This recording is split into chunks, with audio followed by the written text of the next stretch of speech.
Just developers, welcome back to the last week of our daily streams during this December, where I'm building 4 applications. I'm sharing this the whole journey here live. Today is the first day of our last application. That means that today we are starting a brand new project that we're gonna go from idea all the way till the market. During this process, I'm taking everything live, so I share with you the idea generation, the brainstorming, the keyword research, the implementation, the planning, all the way until we get the application on the market. So you're gonna see a lot of behind the scenes, what it goes into building a real application. And why I'm doing this? I'm doing this to share with you the process of how I build applications and to help you with your participations at Not Just Hack. This is our online hackathon for indie mobile developers happening this December. So there is still a little bit of time to join. If this is the first time you hear about it, you can still join because there are still 7 days in December where you can build the application. All you have to do is build an app, launch it to the market to be publicly available on App Store or Play Store. And you need to submit your entry by the 31st December, and you have a chance to win these amazing prizes. More information about the hackathon you can find at notjust.dev. And while you're there, make sure to sign up for updates that we're gonna send throughout the next weeks, such as where to submit your application and how to receive your results. And sorry for being a little bit late today, but I was finishing up the last details for the application form because it's already open. So the submissions are already open, and the deadline to submit your application for the hackathon and compete for these prizes is December 31st. December 31st is the day when the hackathon ends. So after that, no more development is allowed on the application until we validate and review and grade your project for the hackathon. However, we saw a lot of comments from people that had issues with the app submission, have encountered issue on Google Play where you have to wait 14 days to test the application. And I understand this is a hard process, but we wanted to give you that push and that motivation to actually do this step, because too many applications end their journey on test flight or internal testing and never reach their potential being publicly available on the market. And we're not doing this for us because it doesn't matter for us that much if your application is going to be publicly or not. We're doing it for you so that you have this moment of releasing the application publicly. So and at the same time, I know how hard it is to go through all the App Store rejections, fixing issues, and all of this stuff. And especially if this is the first time you're going through this process, most probably you encountered issues. Most probably there are a lot of new things that you didn't expect, because even up to these days, I'm going through a lot of struggles from App Store or for Google Play for some weird rules. But at the end of the day, we are developers and we need to learn them, and this is a good opportunity to do that. Nonetheless, we talked today internally with a team like what to do with this for the hackathon, and we decided to give 2 more weeks only for finishing the submission. So this is not about 2 more weeks of development. Development of the application ends on 31st December. You have 2 more weeks to test your application internally on Google Play and to finish your submission on the App Store. Meaning that in this period, you are allowed to do small changes that are related to App Store rejection. For example, if App Store says like, you need to have this feature in order to pass the submission, you are allowed to go and implement just that feature without adding any additional features that are not required by App Store. And this way, I hope that everyone who invested a lot of time during this December has this opportunity to get the application on the market, have these 2 weeks of time to get the application on the market and to also compete for the prizes. I hope that is going to be a fair way for everyone to participate who invested time in this, and for us to see the results of your work. So again, to iterate, December 31st is when the hackathon ends. No more development is allowed for new features and stuff like that. On January 14th, we are closing the submission form. We are closing the form where you're going to submit your URL. So you have 2 weeks just to pass the App Store submission process and or Google Play Store. Again, this is important because to participate in the hackathon, your app must be publicly available either on Google Play or on App Store.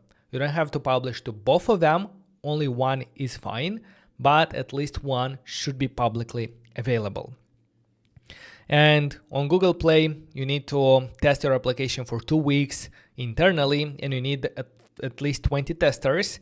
So 2 weeks, this is time, like I cannot do anything about that, other than giving you these 2 weeks additional. And regarding 20 testers, I recommend you join our Discord channel and help each other test the applications. Put the link there and ask people to help you test the application, and that's how you're gonna get the first 20 testers.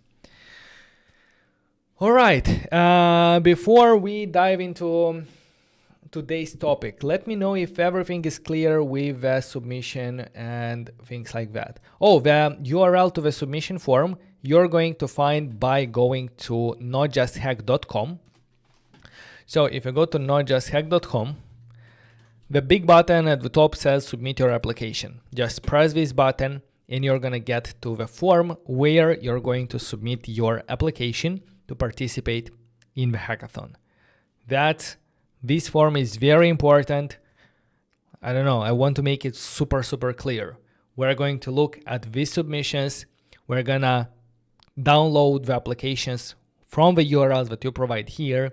We're gonna check the GitHub repository that you provide here, and that's how we're gonna evaluate the projects. And the criteria we're going to evaluate, you can also find on the websites here in the judging criteria.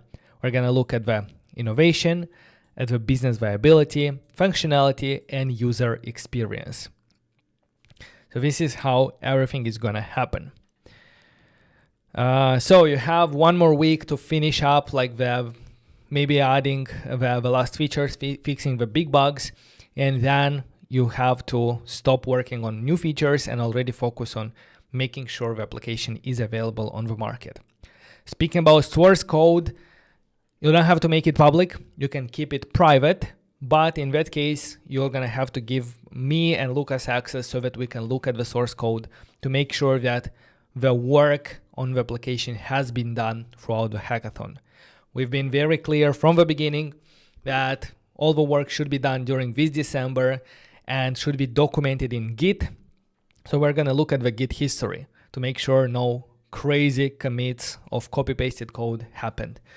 So that's how it's gonna happen. Please let me know if you have more questions, and we're gonna do that here at the beginning of a stream. And after that, I'm going to start working on my application.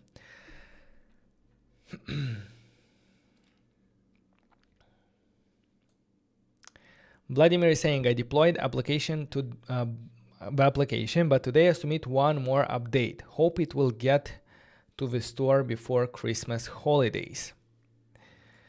So Vladimir, based on what I talked today, hopefully it's clear that until 31st, you are allowed to add new features. On 31st, that's it. If your application is already on the store, please don't add new features because it's going to make it harder for us to validate it. If your application is not yet approved on the store and you get a rejection from Apple too, you need to have like something. You need to have like, for example, in my case, for one of my apps, now, for example, for this AI girlfriend, the previous application that I've done, App Store rejected because I have to, the app should support, where is it? Apps that support account creation must also offer account deletion to give users more control over data they share while using the application. So what does that mean? That means that App Store will not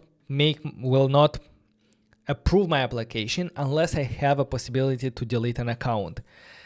These things, feel free to go back, fix specifically this issue, add a button, for example, or fix stuff, and then try again to submit to the App Store until you pass the review.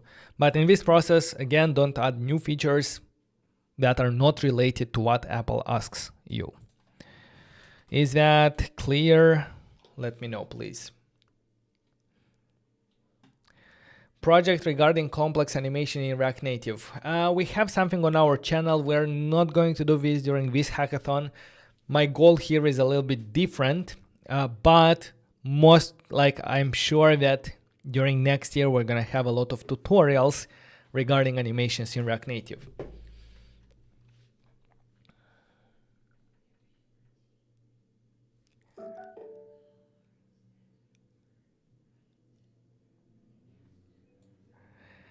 Look what a nice story here. Chitrach is saying he has good news. The application I was talking about in earlier stream, he submitted it to App Store and it got approved today and it's live. No rejections. That is crazy good. Like, I didn't expect that to happen. Submitted to Google Play Store now. Actually, in my experience, I never passed from the first time the Google the App Store review. So congratulations, this is a big milestone that you can already go ahead and submit the form by going to notjust.hack. At the top, press submit your application and go ahead and submit the URL to your application to enter the hackathon competition. How to give you permission for a private GitHub repo, is that covered in form? Yes, in the form, I specify two usernames that you have to give access. So just invite us to your repository. You can give read permission, and after the hackathon, like after the judging criteria ends, you can easily remove us. But during January, we're gonna review the project, so we need to have access to have a look at it if needed. Rogelio, thank you for joining. I have been Git committing, but I never linked it to GitHub. Would this affect it? If you've been Git committing, this should not affect, because these commits that you have locally, now just connect it to GitHub, make them available on GitHub, and they're going to be the same. Are the prizes delivered in India? Yes, in India, the prizes are delivered. We're gonna deliver prizes everywhere you have a possibility for us to buy these prizes online through Amazon or through other stores. Previous year, the winner was from India, and I bought his MacBook from Amazon India, and everything worked flawlessly. So yeah, India is, as far as I know, we are able to do it. And if there are no ways for us to deliver a prize, like if Amazon is not delivering, or there is no other trustworthy web store that can deliver the prizes, we're going to offer, in some specific cases, the equivalent in money.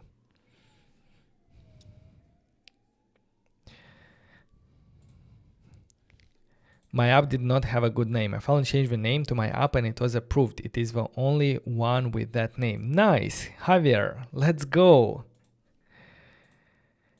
My app skill kit is live on the store. Let's go, Vladimir. Should do full stack hotel booking app or cleaning booking app.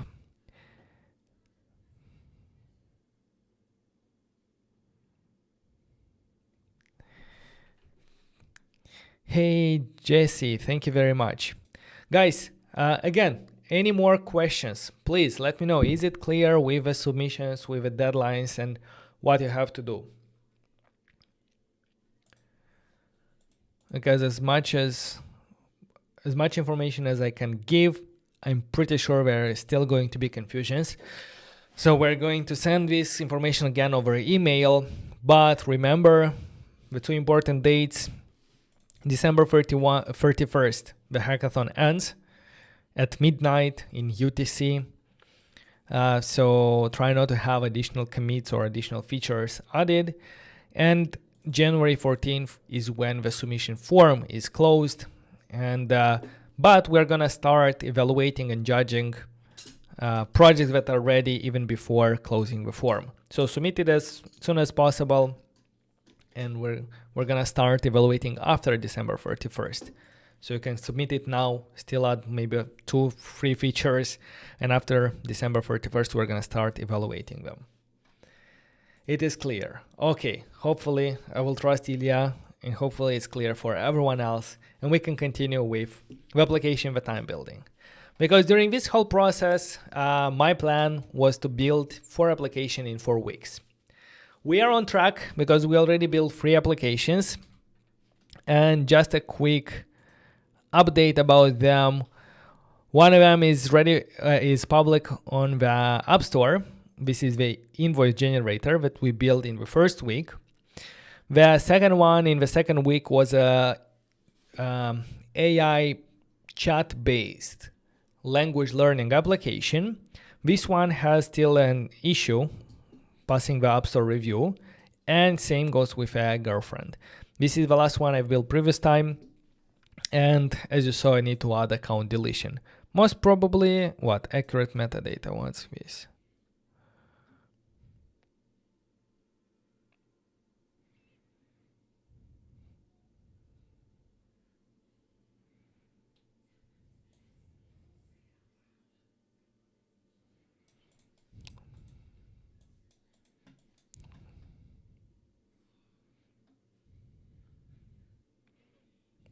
It says something didn't like the screenshots.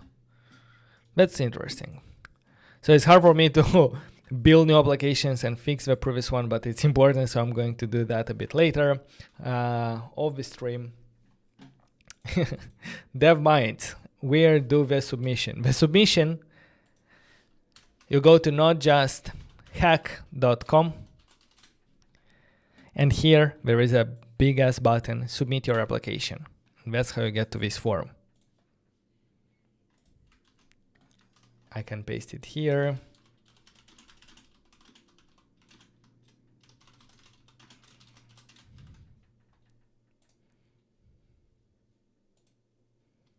I'll pin the message. All right, so just to finish my intro, I do this, I cover everything in daily streams. So if you're interested, make sure to subscribe to the channel. That helps us a lot. And this is the 4th application, and I think we are ready to get started. Let me move this one somewhere here.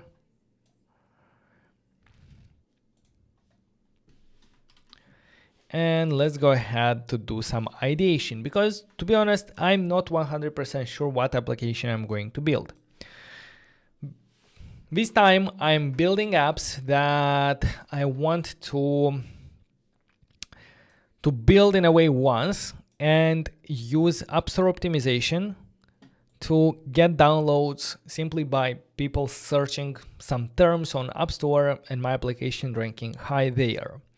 So this process starts with finding keywords, finding the right keywords that are popular, meaning that people are searching for these keywords, but are not too difficult. Because in some markets, popular keywords are already implemented, like you compete with big players. But my first application here, the easy invoice maker, I found this keyword, invoice generator, and later the invoice maker, which are some keywords that I was targeting. They have quite a lot of popularity. Actually, this is quite good popularity.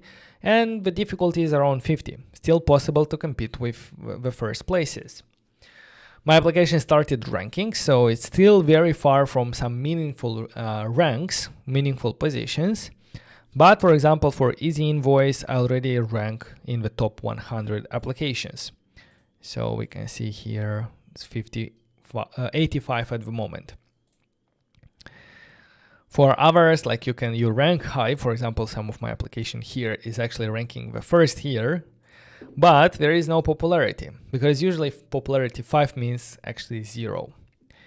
So I'm more interested in this popularity with yellow, or at least this 19 invoice to go is also not too bad. At one point it was 46. Good. So that is my strategy, and this is the rating. So far we have 11 ratings of 5-star. That's good. Another application that I also did by looking at some keywords is this AI girlfriend, which was also quite a good keyword. And then like I'm going to look today like for some other keywords that I have here. Who can remind me? Oh, okay, it's this one, how to zoom in. So let me look for some other keywords.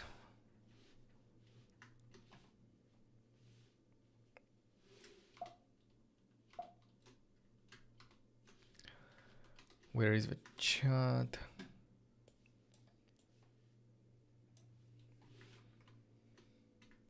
Can I provide Expo build, or it has to be in the App Store? It has to be in the App Store. You cannot provide Expo build. It has to be public on the App Store. No internal testing, no test flights. It has to be publicly available on the App Store. And for that reason, we are offering additional 14 days for you to pass the review. So there is no excuse not to have it on the store.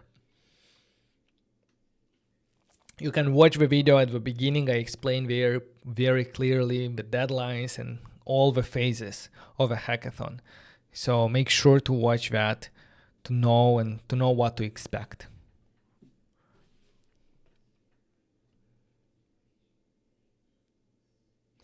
Can we build our own app of our own type and publish it? Yeah, that's the whole idea of a hackathon. You build your own application of your own idea, publish it, and submit to the hackathon.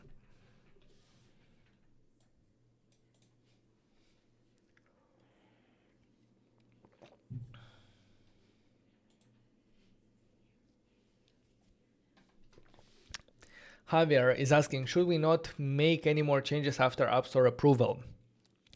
After App Store approval, try not to make any more changes, because that is what we're going to evaluate, and we want to provide the same opportunity for everyone. So yeah,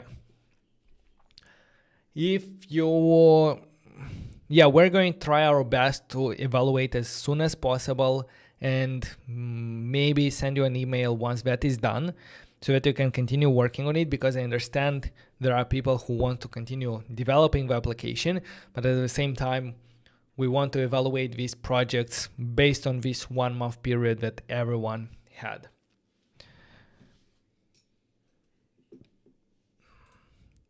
So at the beginning of January, take a small break from this application that you built. Give us some time to evaluate it, and then like you can come back and improve it.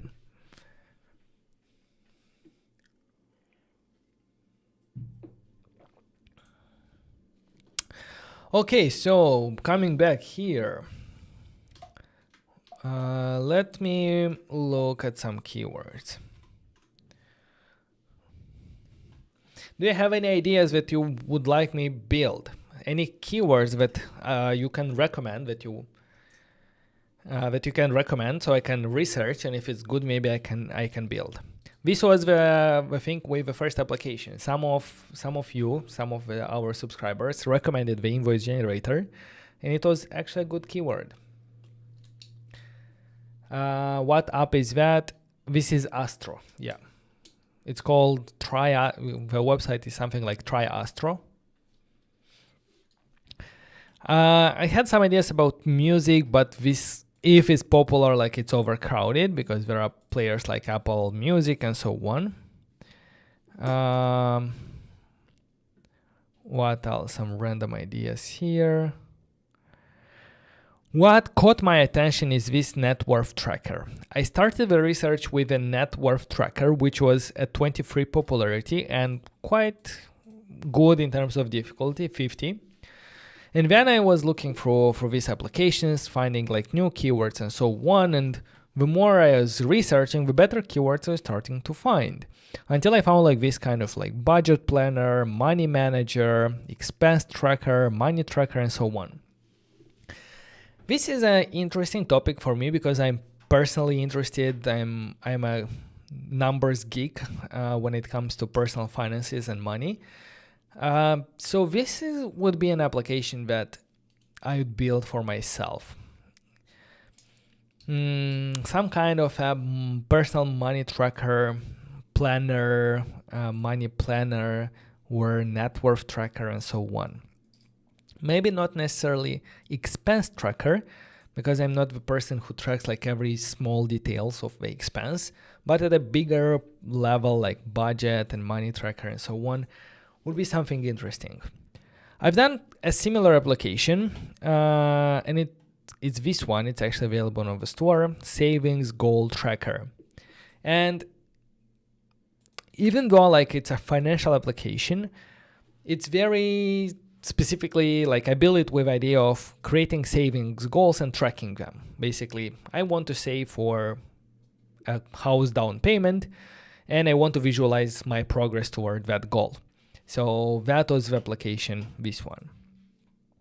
However, like now that I'm doing some keyword research, like there is not a lot of keywords that I could rank for, unless like I don't know, savings tracker, maybe.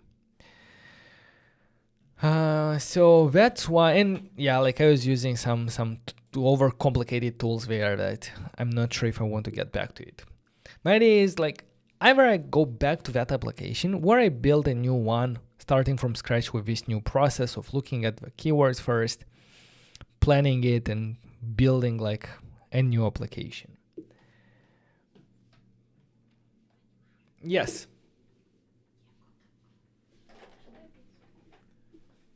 One second.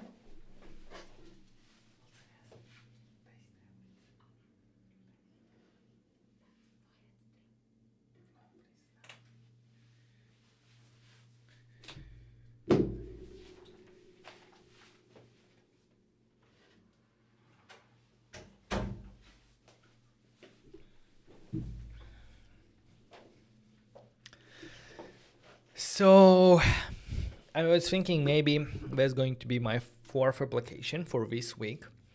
And it's also like an idea that I'm personally passionate about. And I think for the fourth application where it's already difficult, it's hard, this kind of application will keep me active and going.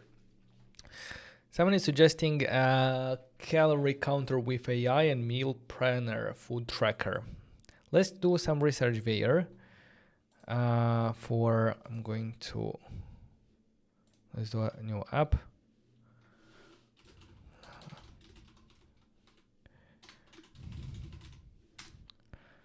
Let's add a temporary.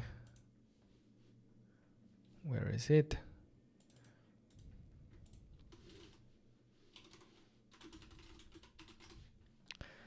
Let's see those keywords. Calorie tracker or counter. How do you write calorie? Because I don't think it's that way. Oh, yeah, it's actually that way. Maybe calorie calculator. You see, the calorie counter is quite a popular keyword, but it's so difficult to rank there. It's 97. Because the first application has 2 million ratings. The second one, 100K. Look like everyone has so many rankings there. So this market is super hard to rank in. It doesn't mean that you cannot build a successful business here, but not with this strategy. What you could do here is you build an application and you maybe run ads and you bring traffic through that way. In my case, I'm trying to bring organic traffic through App Store. And to bring organic traffic on App Store, you have to rank high. Here, you cannot rank high. With other methods, like you could get people there. Again, don't get me wrong, like this is not the only way. This is my strategy that I'm trying now. Organic growth through ASO, through App Store optimization. Or you could find like a very niche down keyword. Meal planner. Meal planner. Let me, maybe it's going to help you guys as well. Maybe Hugo, you want to research them. I'm gonna help you. Food tracker.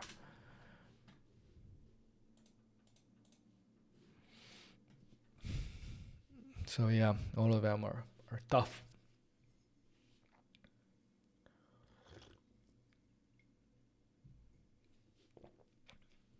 However, is saying this break from coding will give me time to finish React Native mastery. Amazing, yes.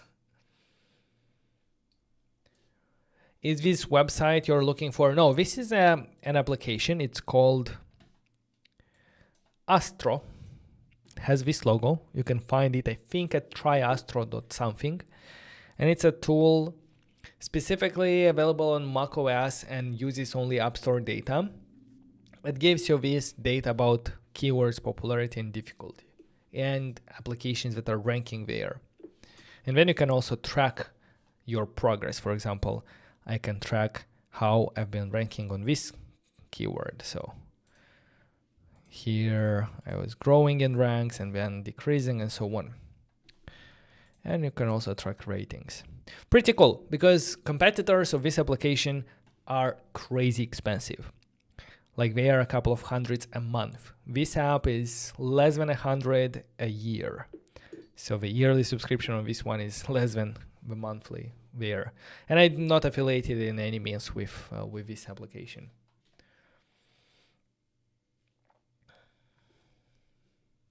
BMI calculator. Let's see. BMI calculator.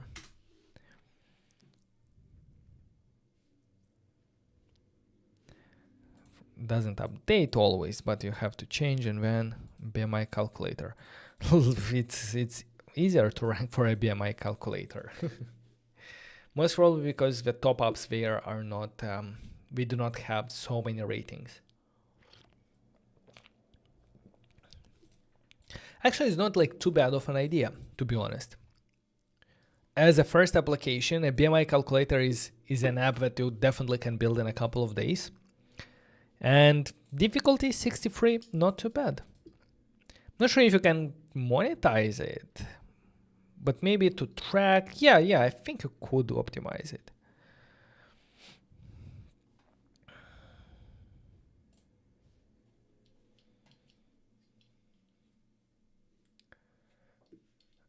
AI note taker with summarize. AI note taker. Speaking about AI, I'm not sure if people are searching for AI something, note taker. They probably are searching for note taker. Not sure if they are searching for AI note taker. So it's 5. And if I do note taker, look at that popularity. Oh, it's also 5. Did I make a mistake? I don't think so. Yeah, probably the taker, like should be differently.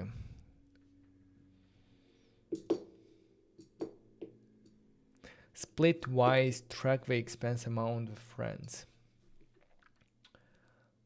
For calculating the bill.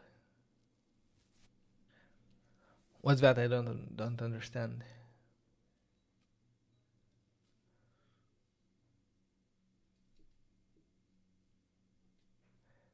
Mohammed, hello. Why did you leave React Native?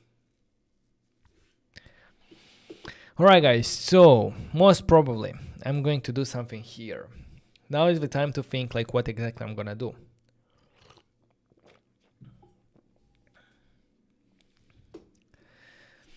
So let me start by, today it's going to be a lot about planning and setting up and making it ready for having a clear idea like what we are gonna do. I'm gonna go here in my Notion where I keep track of all my applications. I'm gonna start by creating a new page. Why I cannot create a new page? Page. And this is going to be a finance application. Let's add some money here.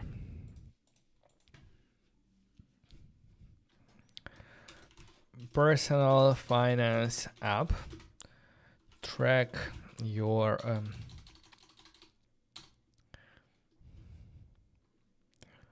manage your money, budget, track your net worth, and so on. The keywords that I'm going to target are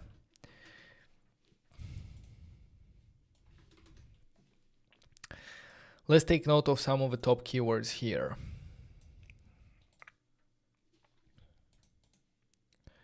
I'm gonna start with budget planner. Budget planner. This is 42.54. Then we have a money manager. Money manager is kind of good because it's quite general, right? 40.54. And these top applications, until here, like the first four, they all have the same difficulty. So money manager, expense tracker. I'm not sure about expense tracker. And again, I'm thinking about building something for myself. I'm not that interested in tracking like expenses like day by day, because I believe that's something that you kind of start doing and then you never continue doing it. It's like going to the gym. It's very hard because people kind of want to do it. They do it for a couple of weeks or months and then they stop doing it. Like if you do like day-to-day expense tracker. So I'm probably, yeah, like money tracker. This one is a 36.54. What other keywords I'm interested in? Personal finance. It's good, but the difficulty is crazy. So I'm not going to think about it because yeah, I'm going to keep it in mind, but difficulty is crazy. I'm not going to use it in my keywords. Portfolio tracker as well is rad, so it's very hard to do it. But the net worth tracker is where everything started for me, like where this tracker is at 23.51. And then there is simply net worth, which is at 19.51.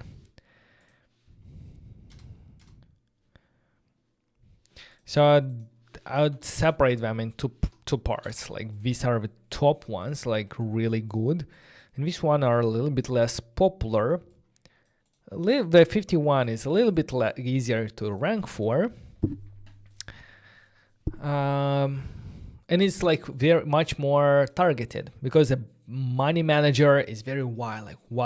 Like it might involve a lot of features. A net worth tracker might be easier, but this can be a feature of a money manager application. What else is interesting here? Like below, it's already like very good, like money planner, investment tracker. No, investment tracker is like crazy difficult and not very popular.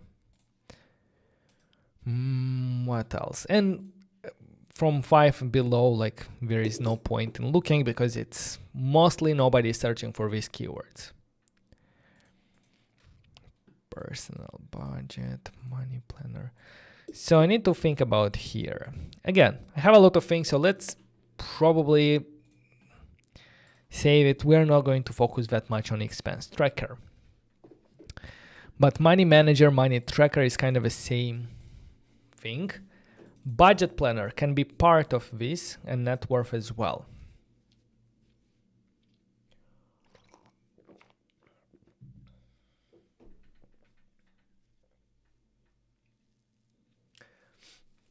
All expenses and their splitting methods are added to the application. A split-wise simplifies the transaction history to determine exactly what payment need to be made to settle outstanding balance.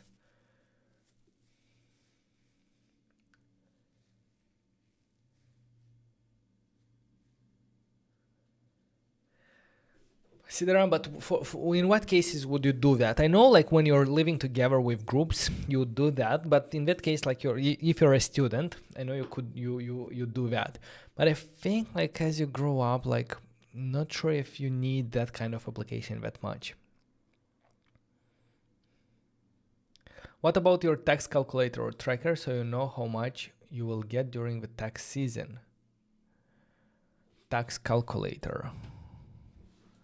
Let me do tax calculator.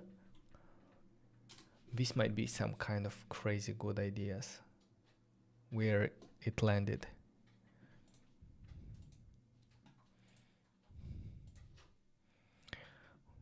Do you see it?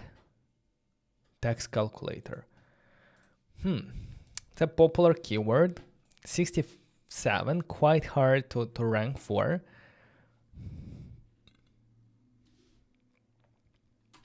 But maybe you can find like some better keywords here, definitely. Something interesting.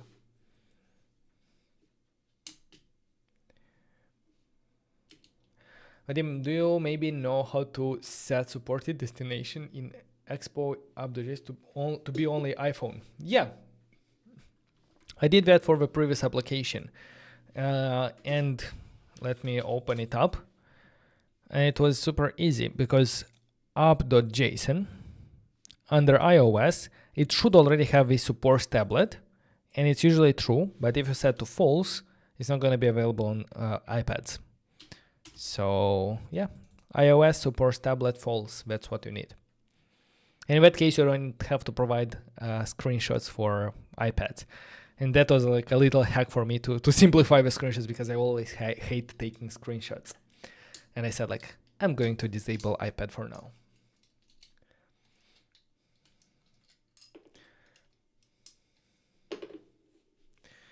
Actually, I'm creating an app on language translator, especially for the tourists, people across the world. Can I create and publish it?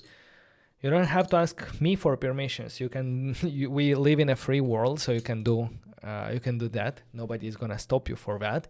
If you're asking if you can participate with this application to the hackathon, the answer is yes. The hackathon does not have a specific theme. The only thing you have to do is build an application during December, not before, not after, and publish it on the store, App Store or Play Store, and make it available.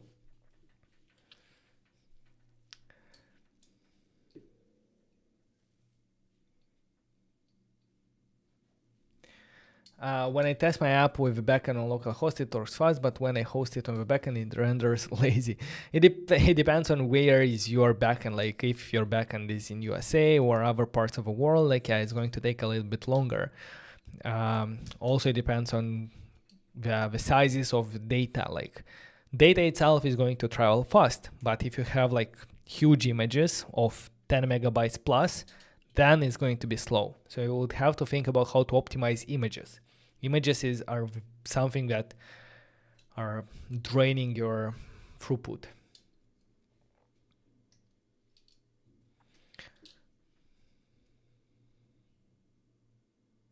Just changing a single boolean for this stuff makes dev so easy. I mean, yeah, I agree. Have you tried using 11 Labs' new AI voice agents? Not yet, not yet. All right, so what is going to be the main feature?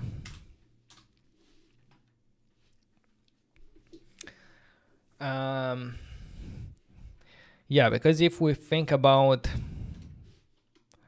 a money manager or money tracker app, what features would that have?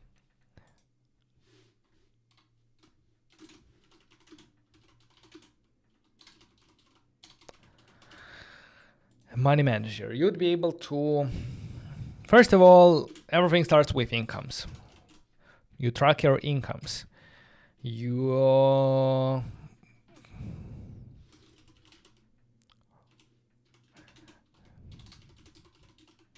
categorize incomes like active, base, passive, portfolio, and so on.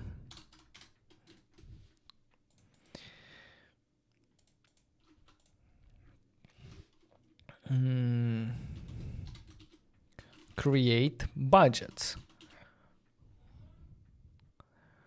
Yeah, you would create a budget. knowing like how much your income, how you allocate it. Something goes for food, something goes for investment, something goes there, something goes here. That would mean like these budgets. Allocations. How you plan to allocate the incomes.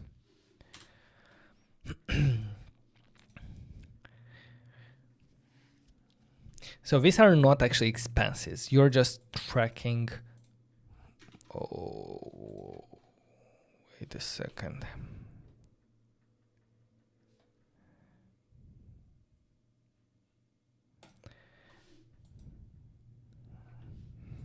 So at this moment, like, we are not expenses. We are just budgets.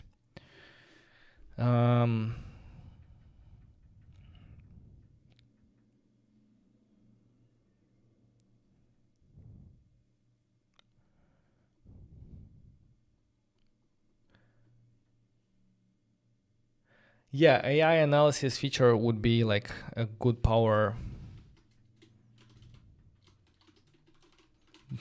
ups. AI analysis. It should be careful, because giving financial advice is kind of, you should be, it's like a highly regulated part. Like, you cannot give financial advice, but can be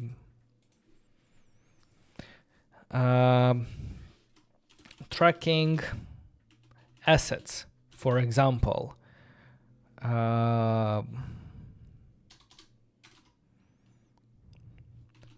Real estate,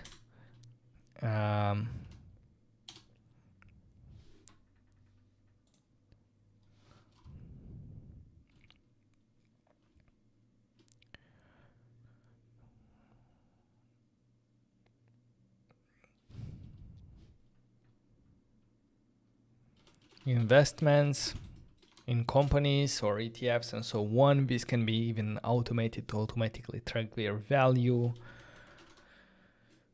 crypto and so on. Maybe tracking liabilities such as mortgages, debts, mortgages.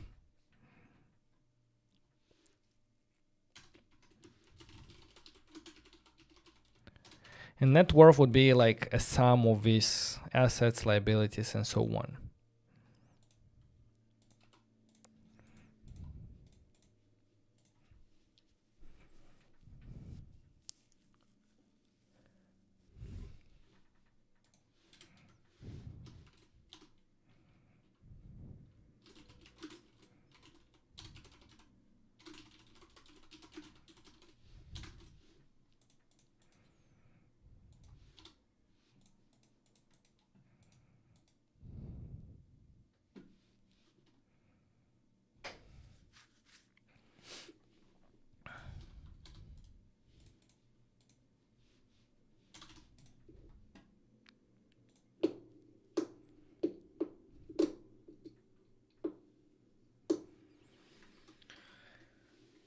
What else? What else?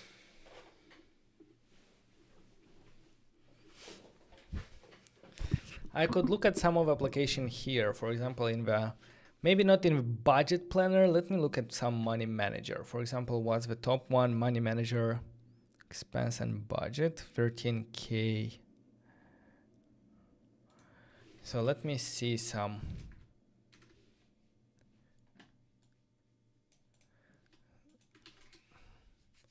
here. I'm going to take some inspiration. Easy content, daily calendar.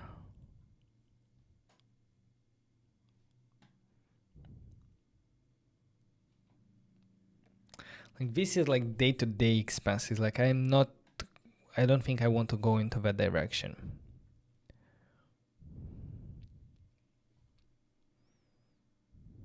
Photo save, no. Improve calendar.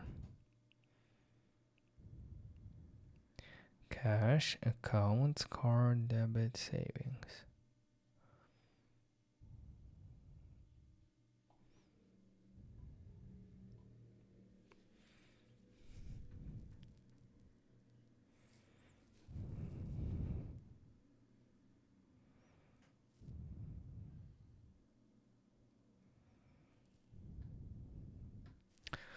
Let's look for some of their ratings and reviews. Maybe we can spot something.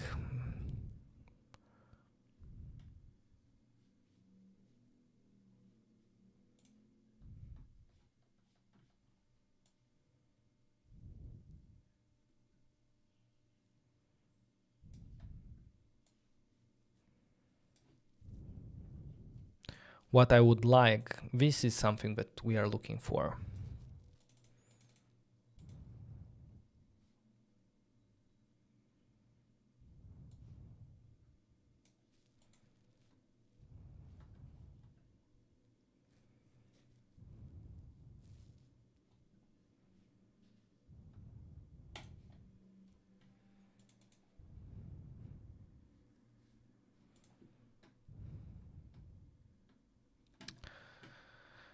Okay.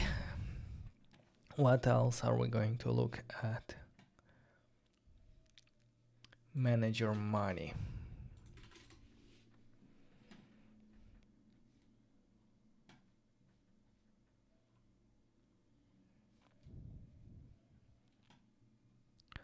Cash flow.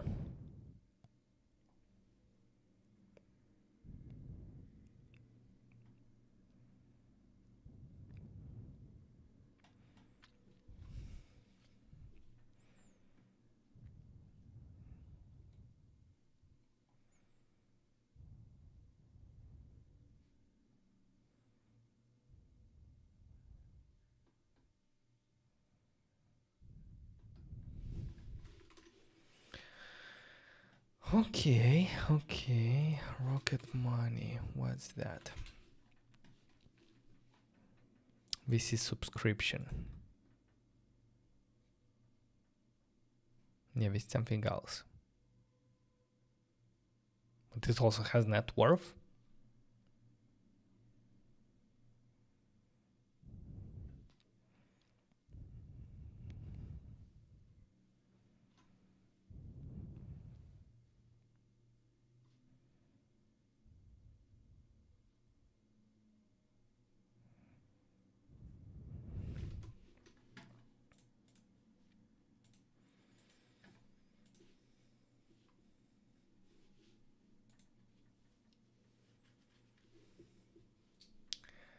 I can optimize dev minds.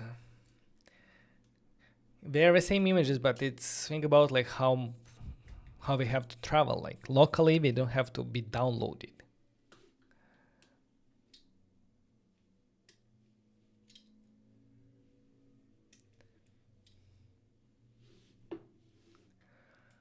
Language translator in App Store. Let me see that.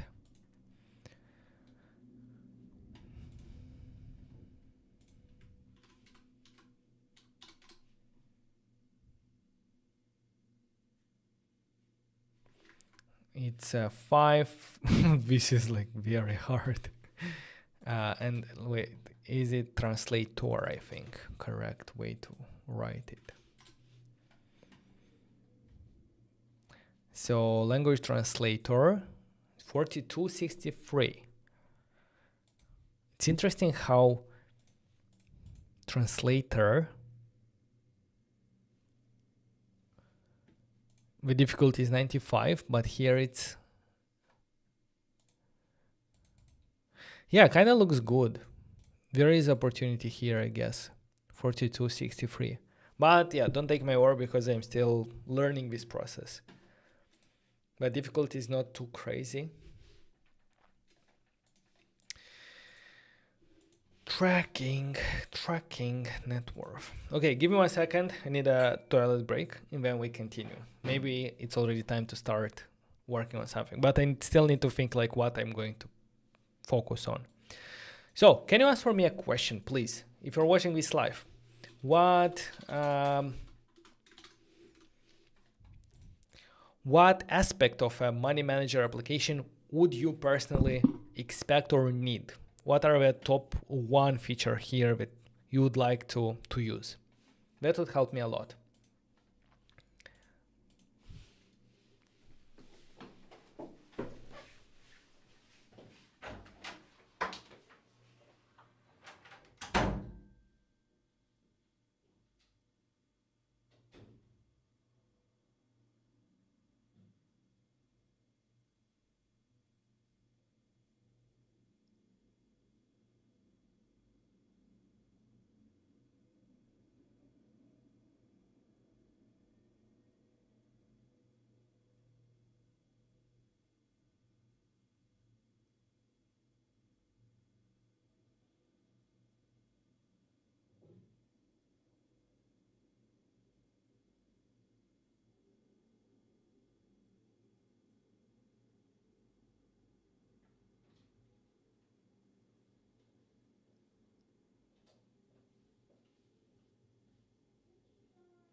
Hello.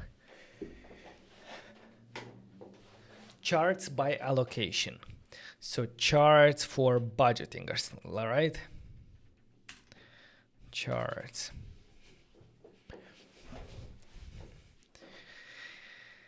And like in a money management, like think you also need the tracking expenses, even though I don't want to focus on, but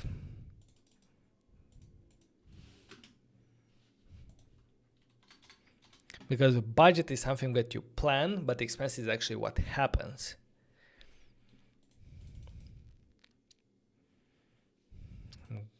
Don't think I'm going to get into it, but let's do it here.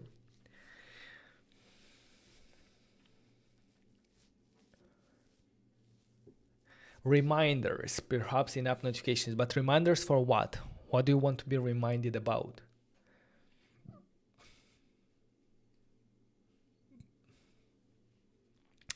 Income tracker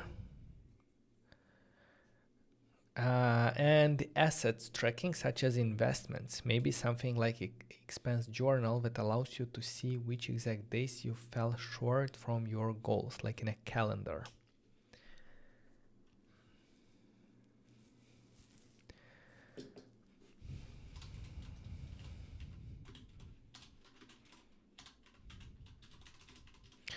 Okay.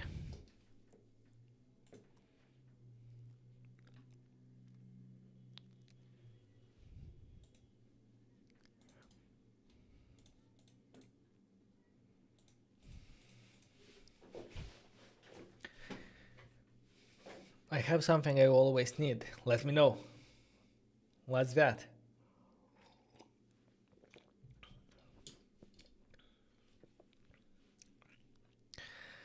I think I'm going to start with tracking incomes and then doing budgets. And that would already mean that we have a functional application to track income and create a budget and see like a chart of the split. That would be a budget planner application. You don't need much. You need to know how much you have available to budget for. You create the budget and that's it. Yeah, it's a one-time job and maybe just update the incomes. But yeah, let me start with this.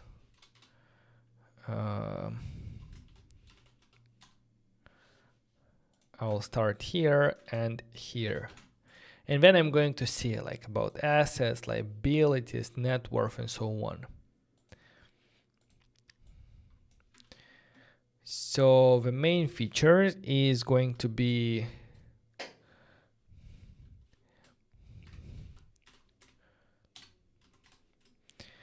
tracking incomes, add income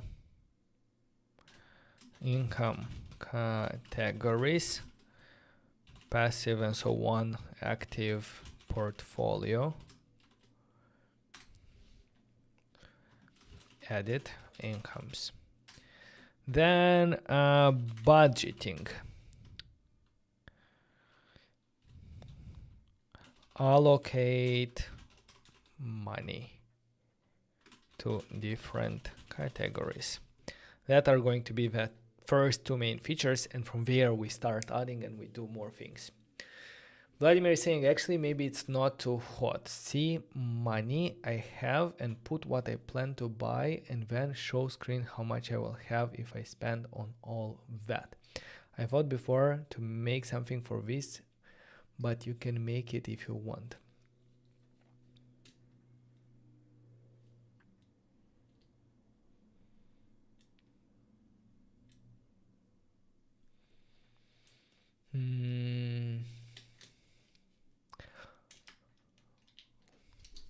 Interesting. Maybe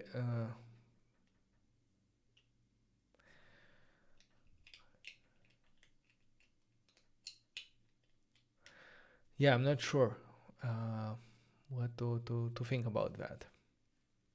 But thank you for sharing. I'm gonna process it. Halison is asking, do you already have an idea of how you will access the information? Will the user register the information or consult it from somewhere? I think for the beginning, the user will input the information. That's why I don't want to get into the expense tracker, because expense tracker is very heavy on input. Like you need to input a lot. But things like budget planning and so on, you do that once a month or once a year, and you just review like if you're on track and so on. So you don't have to input a lot. But for expense tracker, like if you have to input all the expenses that you're doing, like it can get a bit heavy.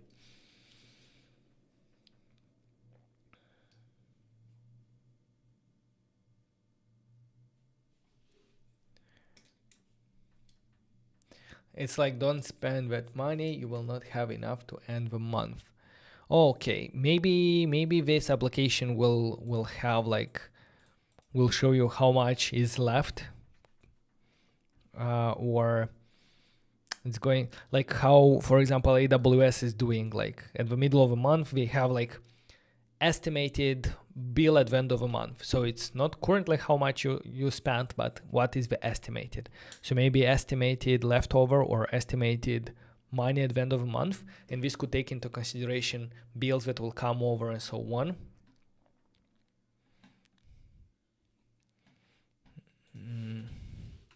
Estimate at the end of the month, something like that.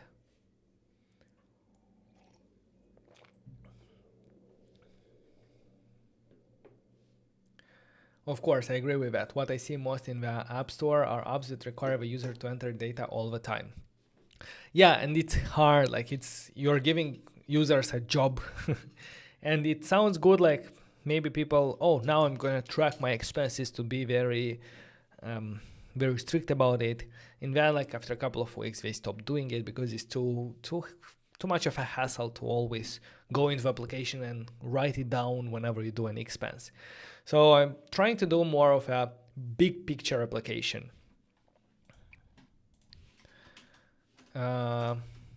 Focus on the big picture money management rather than the small day-to-day expense tracker. In a way, how is this saying in English? Penny wise, dollar stupid, dollar foolish.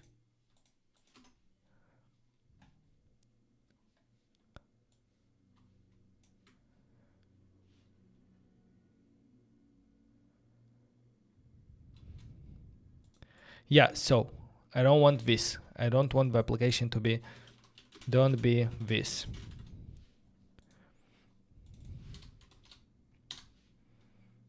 That's going to be the target, the goal of application, not to be penny wise, pound foolish, to be the other way around.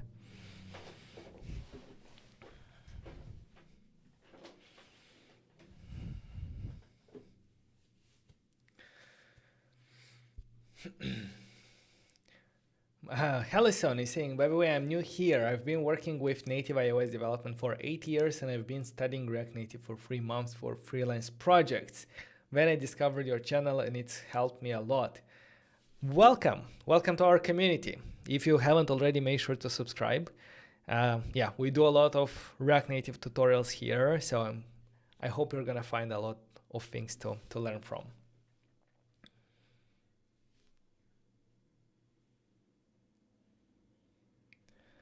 What's recommended stack for AI-powered applications for reducing cost? Let me go ahead, because I already have some kind of idea of where to start, and let me go ahead and start a project, and while this is happening I can answer some questions. So what I'm going to do is I'm going to navigate to here and I'm going to say npx create expo stack at latest. To initialize a new project, I'm going to call it finance or money manager, money manager, something like this. Yes, I'd like to use TypeScript. Yes, export router, stack, native wind. Do I need Zustand? Probably I will need it, but we can install it ourselves. And no, yes. Alison is from Brazil. Nice to meet you. We have a lot of students at our academy from Brazil. Maybe it can be an app where you can check if you should buy an item or not based on your personal finance. It can have an AI chatbot where you can ask, hey, based on my finances, can I afford this? Can I buy this? And it can give you some advice. Like, this month, like maybe not, maybe wait for a bit or something like that. Or if you'd stop buying, I don't know what, like you could afford that. That would be interesting for the AI. Hello, Tahir from Gaza. How are you doing? Now I'm going to open the application here in Cursor, Money Manager. And let's go ahead and start this project by doing npm start. Let's open it on iOS, not on iPad. We said that we don't want to do that on iPad.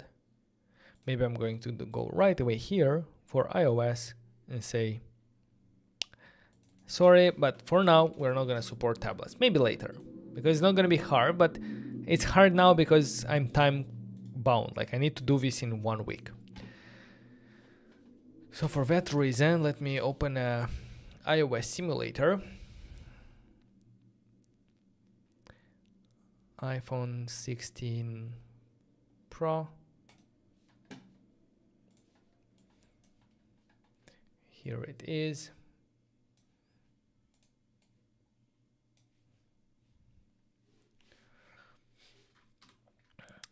Do we need a backend for this? That's a good question, and probably I'm going to build it local first.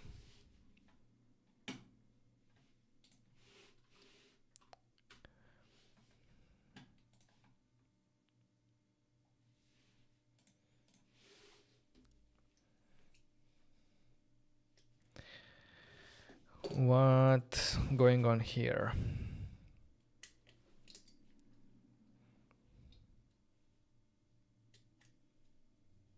Okay, so this is the starter template. We can see the details, we can see everything, and we are going to have the application index here. Good. We're going to have to work with a lot of forms in this application. So it's going to be fun. For the stack, for the data, maybe I'm going to use Drizzle.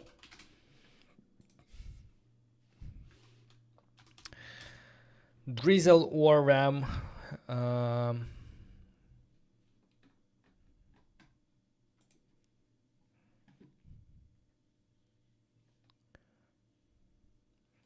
With SQLite.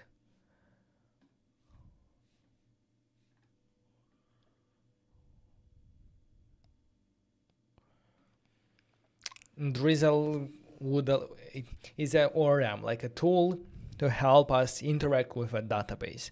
I could use SQLite directly, but it's going to be harder to manage it. So with Drizzle, maybe it's going to be easier for us to do this request, to store data, and so on.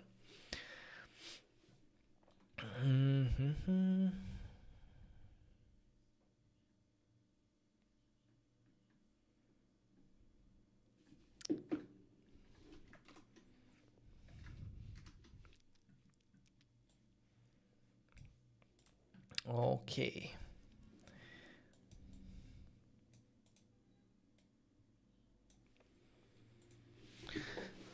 All right, so let's go to create a screen. I'm going to start working on the income screen, right? Where is it? Here. First step is our tracking incomes.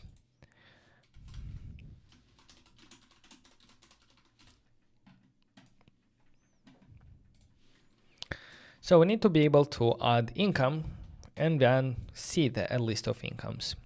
I'm going to go ahead and start by creating a new folder, incomes. Let's start with index.tsx. And I'm going to export default function incomes screen.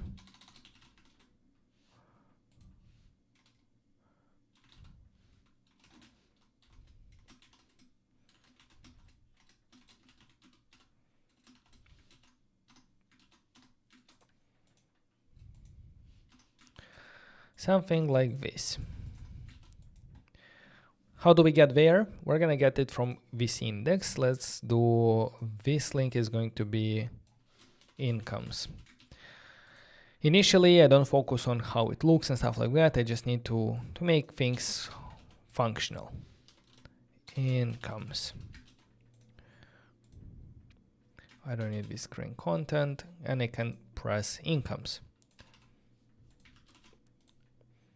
Okay, I'm redirected here. From here, I need to have a button to add an income source. New. Export default, new income screen. Let's do this. New income. And from the index, maybe we should do a stack.screen incomes and here header, right? Come on, stack should be imported from export router, and here I do header right, and I do a plus sign or something like that. Render an icon from expo vector icons. Let's see what that is going to do, and design plus. So if I go here, I have a plus.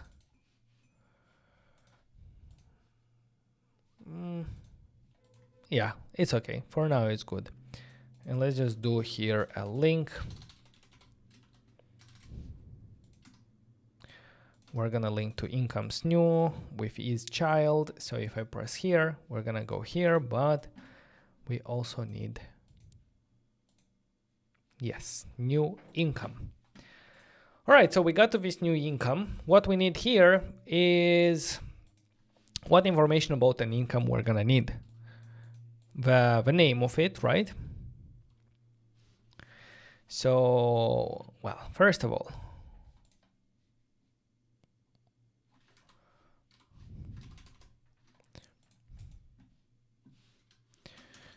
income, let's do here data model. Income will have an income name, and it will have an amount,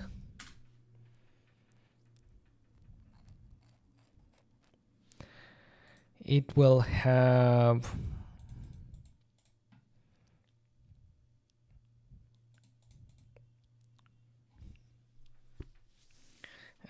type, and this can be either active, passive, or portfolio income.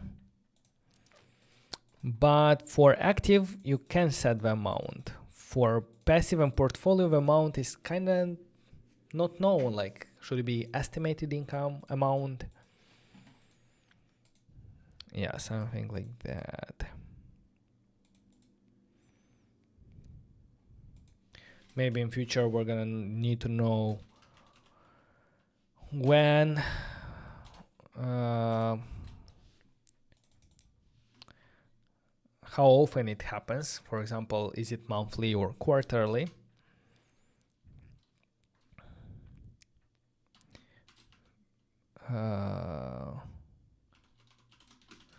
monthly, quarterly, yearly, then period.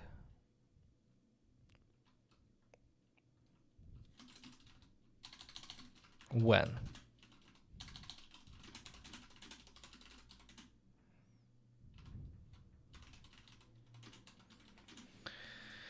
So maybe these ones I'm not going to implement yet because they are a bit more complex, but the first two I think I can do. Maybe I'll already start my chat with ChatGPT. And let's do I am building a money manager mobile application. Maybe I can give him some details.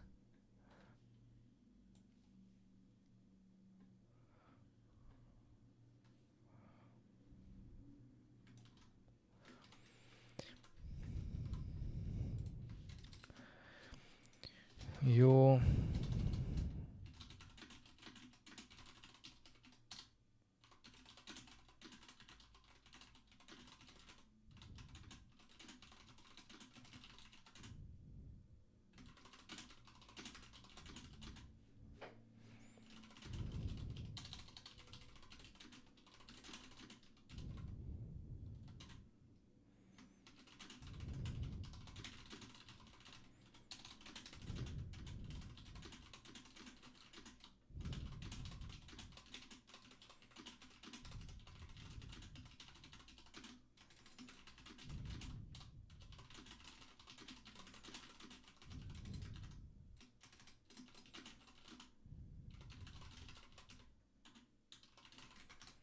let's see if it's clear for him.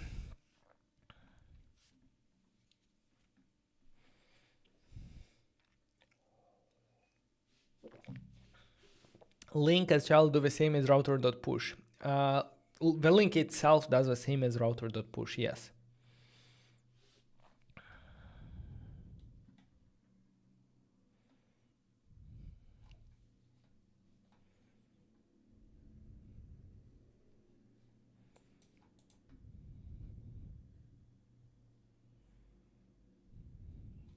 Set up data structure, okay.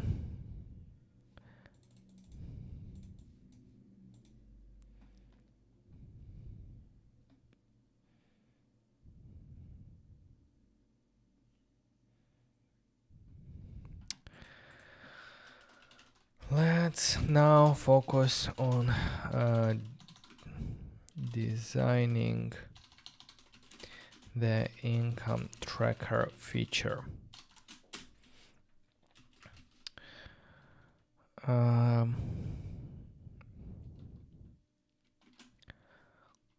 What data should we ask?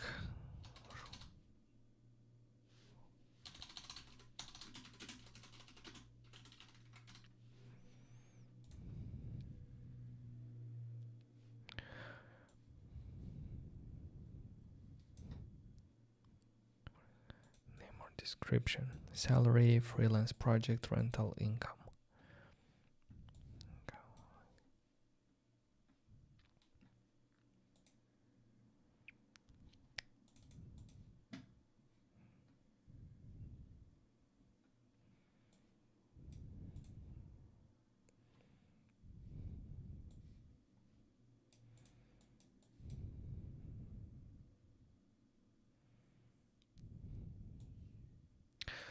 Recurring, if yes, frequency, weekly, monthly, yearly.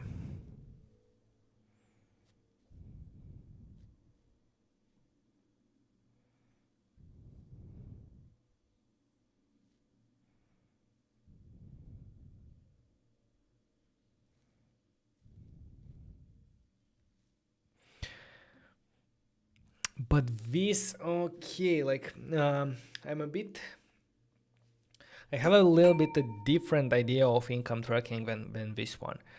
Here, I want to say like what are the usual incomes that the person has, not the exact not the exact income. Does that make sense? In a way, a budget is something that you expect to happen, and an expense is something that actually happens. I need also like a income source which you expect to happen, like usually a salary, and then like profits, dividends, and so on. And then like what it's telling, like the actual income. So this is the challenge of this kind of application, designing the data structure to make it easy to use, not super complicated, like when it becomes like a bookkeeping application, but at the same time, like useful to have like enough data to give some advice or to show something.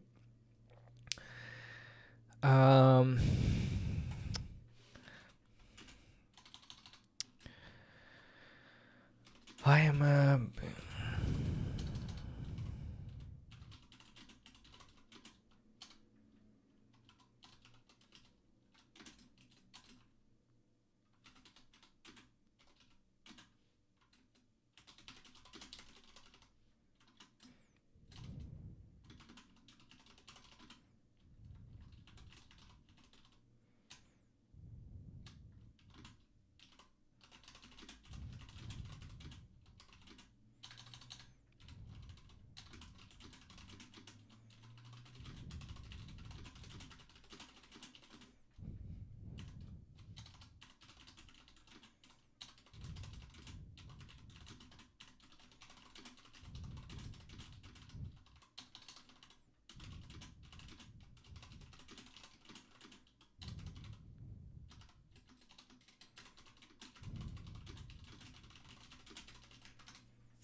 or these should be income sources, and when you do an income, you just link it to an income source. Actual income, this tracks money that has been received, which may or may not align with expected sources.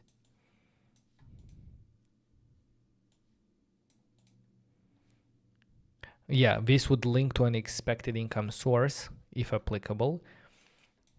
The actual amount received.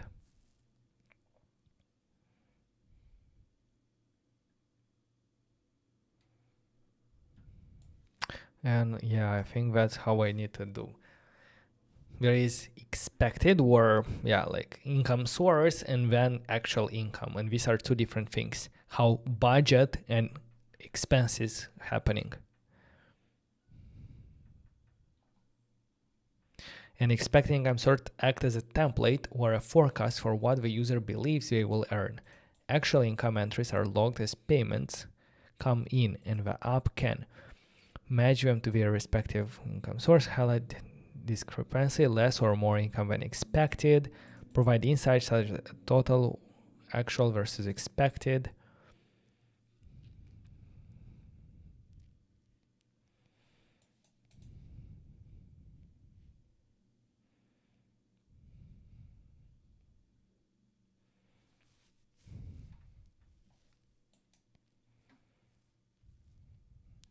Actual income entries.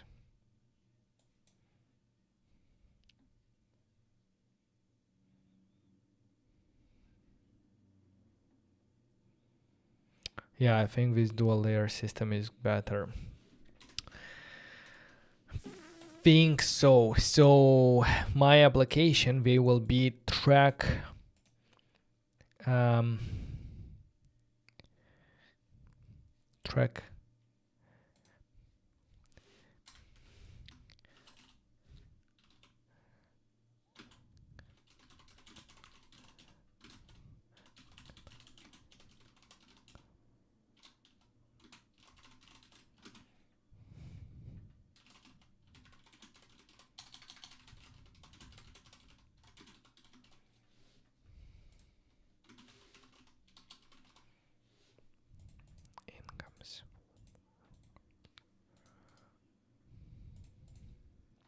So I'm not gonna focus now on actual incomes. I'm going to focus on the income sources.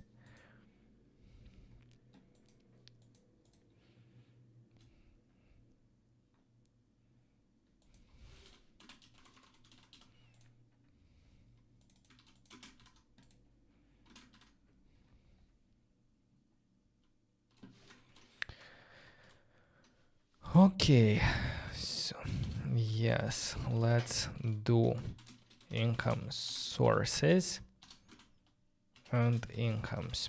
We will start with income sources.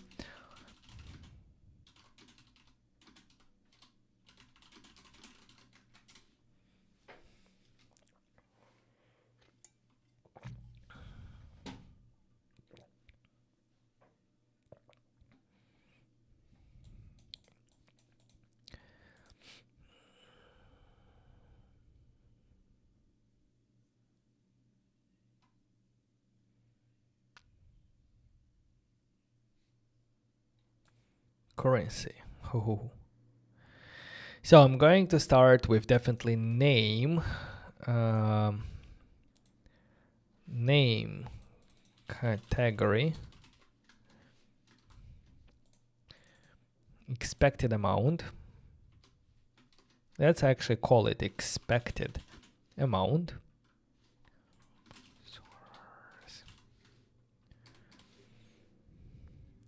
Frequency. This can be like this, but we're not gonna implement them for now. Daily, weekly, monthly, quarterly, year.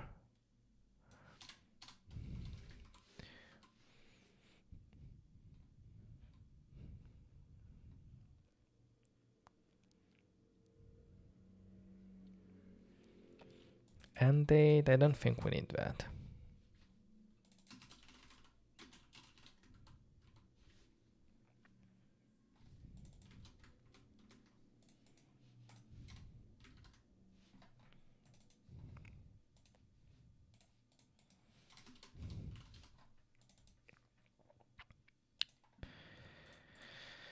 Okay.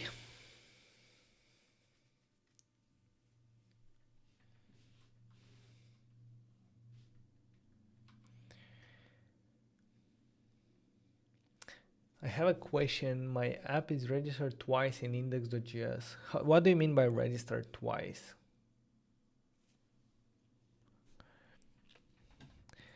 So this is actually income sources. Income sources. And here, income sources new. New income source.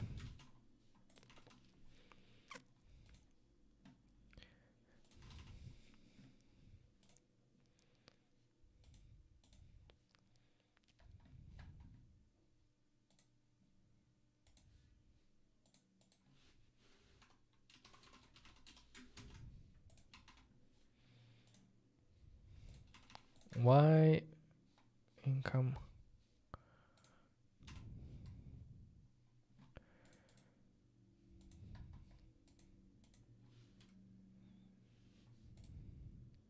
It doesn't like the what? The dash?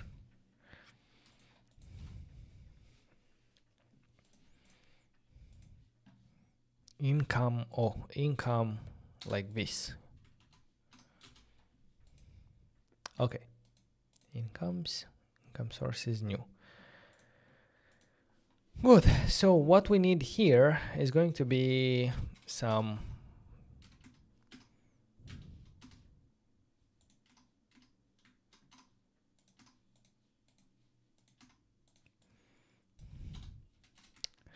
let's ask the AI build a form with 3 fields: name, expected amount, and category and a button. Style the form using Tailwind class names.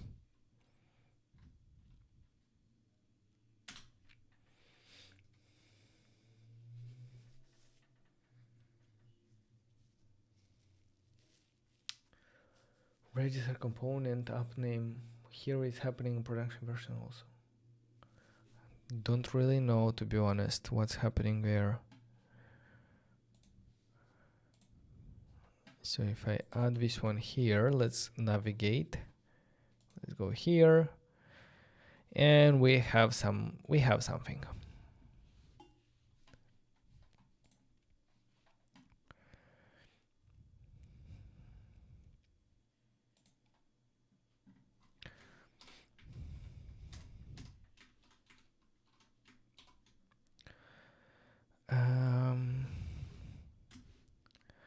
Add also the error message.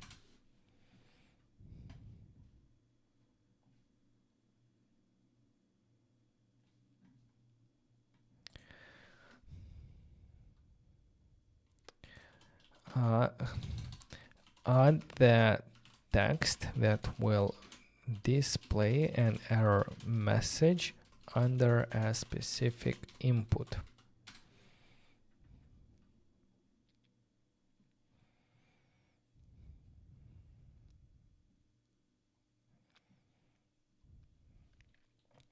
Okay, let's apply. Accept. So there we should have like error message. Okay, good. That means that I can extract these parts, which has a label, text input, and error message, into a separate component. We're gonna call it, let's do function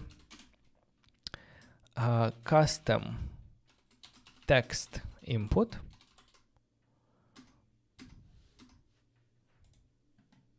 And it's going to be this view.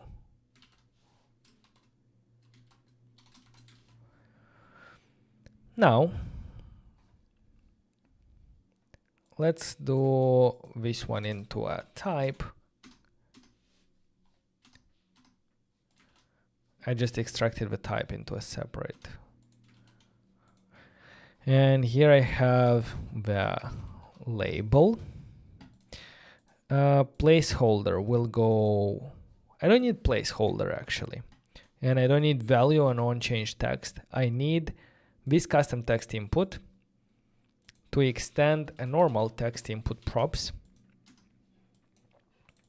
so that I can take only the value and error and the rest of the props for the text input and send them here.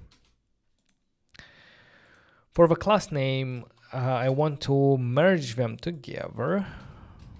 So let's do like this, and then props.className, or maybe just class name because I don't want to override it. Placeholder is going to come from there. And error message, I don't think it's even going to come from there. I'm going to show in a second where it's going to come from. So now that we have this text input, we can go ahead and replace this part with a simple custom text input label name. Then custom text input expected amount, only this one should be keyboard and placeholder.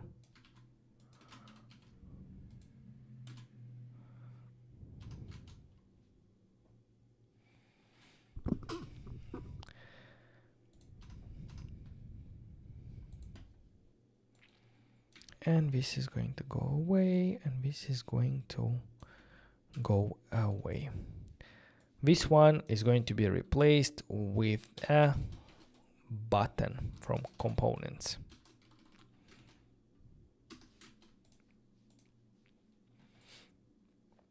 For this button, we can give margin top auto.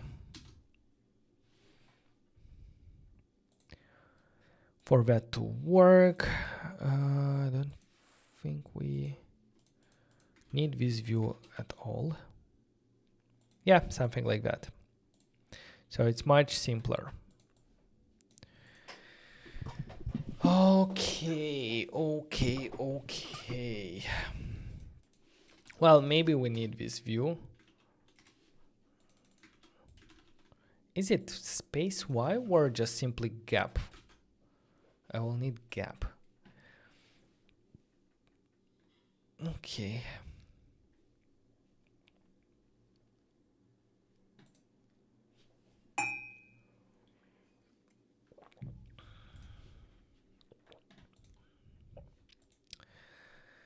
So this is this part. I need to add this keyboard avoiding view, and I will take it from my previous project, not to reinvent the wheel. And speaking about keyboard avoiding view and all of these forms and everything that we're gonna do today, I'm not gonna stop to explain too much in depth of how we're gonna manage the forms, how we're manage the keyboard, the data validation, and so on, because it will take a lot of time to explain it step by step. So I'm not only going to show you how I do it, but if you're interested to learn all of this stuff, I teach this very in detail in a module in React Native Mastery. This is the course that we launched previous, or actually a couple of weeks ago. And this course will teach you everything about building mobile applications with React Native and Expo. It's going to teach you this powerful stack. And today we are actually going to use a lot of the learnings that you can get from the fourth project. The course is split it into 7 different projects, all of them targeting different aspects of building mobile applications. And today we're gonna use a lot of things that I teach here in the multi-step form of how to manage complex form and do data validation. So if you're interested, check that out. If you want to learn it, you can go at notjust.dev/React Native Mastery. But what I'm going to do next is I'm going to use React Hook form to manage the state of my form. Because the next step is going to be to add state, to be able to track what the user is writing here on the name and the expected amount. But actually before that, I said I wanted to add the keyboard avoiding views. So I'm going to open recent, where is it? In the probably AI girlfriend, and here in the source. Oh, this is the agent. No, I need the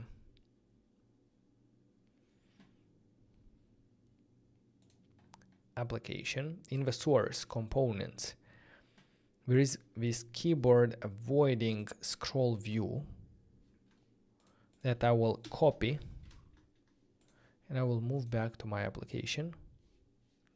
Hopefully it copied correctly. And I will paste it in the components folder. Keyboard avoiding scroll view. So these are 2 things, like a keyboard avoiding view, a scroll view, and a safe area view to manage correctly the space and the form inside a form. So I'm going to take this one in the new, and I'm going to use it at the top here as keyboard avoiding scroll view. I'm gonna import it, and I'm gonna close it here at the end. Now that I will have to restart, do npm start again.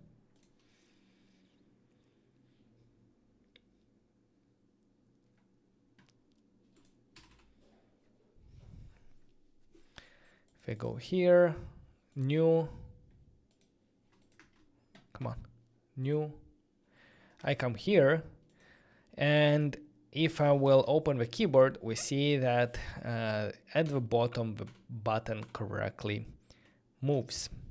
So this keyboard avoiding scroll view, I can give it a class name with class name. I think I will actually give this there, and I will remove a view altogether. And maybe in the scroll view class name. Okay.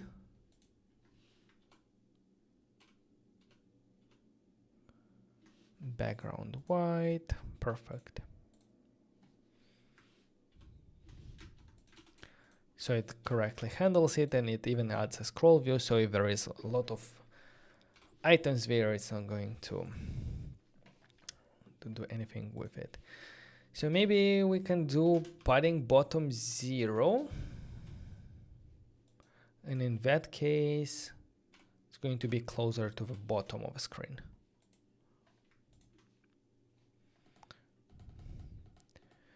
So something like that. Look, another thing that I want to do before I move on is moving everything into the source directory. Not everything, but our components, the source code, the components, the application. And at the moment, I think that's everything. Because in the root directory, we have a lot of configuration files. And I like to have source code in the source directory. Now, I'll restart the application to make sure that it's still working, which probably it is not, but we're going to fix it in a second. So in the layout, we see access to the global CSS. Because we moved it, we need to do one more time up global CSS, or can we do it like this? In the details, I don't even need the details screen. I'm going to remove it. In the index, we look here into the source. I'm going to do something. In order not to write source every time, I'm going to say that this path is a link towards source. So that means that I don't need dash source here. No dash source. In the HTML, nothing. Layout, nothing. Next, in the income, what do we do here? I don't need source. It's just components. And from components, let's see. What do we need else? Container. Nope, nope. All good, all good. So now I think it should work. So let's try to run it.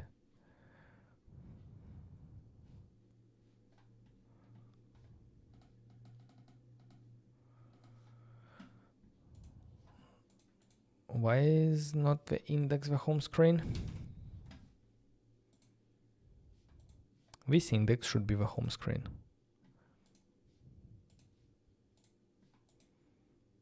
Should have a button.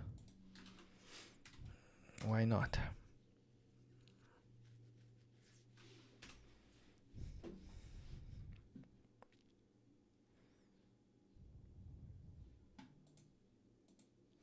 Oh, I think the styles, the styles did not apply.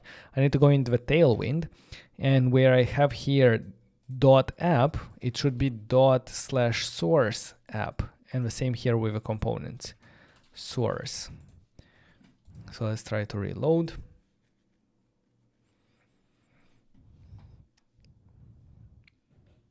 Or I believe I can actually simplify this by removing one and saying everything in source that has GS, TS, or TSX extension should be taken into consideration for our native wind.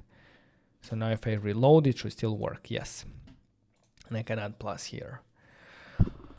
Okay, so let me go ahead and add a git commit in the terminal.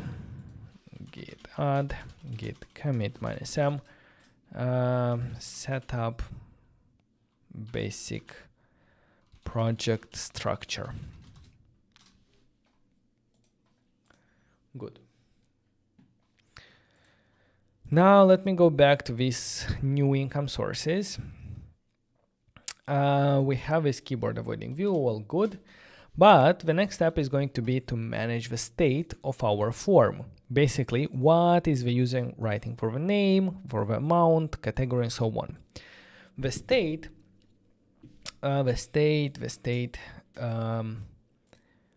We can do that with state variables, but later on we're gonna see how easy it's going to get pretty hard to manage, because for every input we're also going to have an error message, and when you clean one error message, and like it's getting complicated to manage the state of a form without an external library. That's why I highly recommend React Hook Form to manage forms or complex forms in React Native. It's not needed for all projects. If it's a simple form, go ahead, use state, it's okay. But for more complex forms, and I believe in my application I'm going to have a lot of forms, I'm going to go ahead and set it up. So let's go ahead and start by installing a React Hook form in our project. And what do we need? We need the use form, where I'm going to look at the React Native example. The React Native example shows us how we can handle a form. So in our screen, in our component, we're going to use the hook called use form.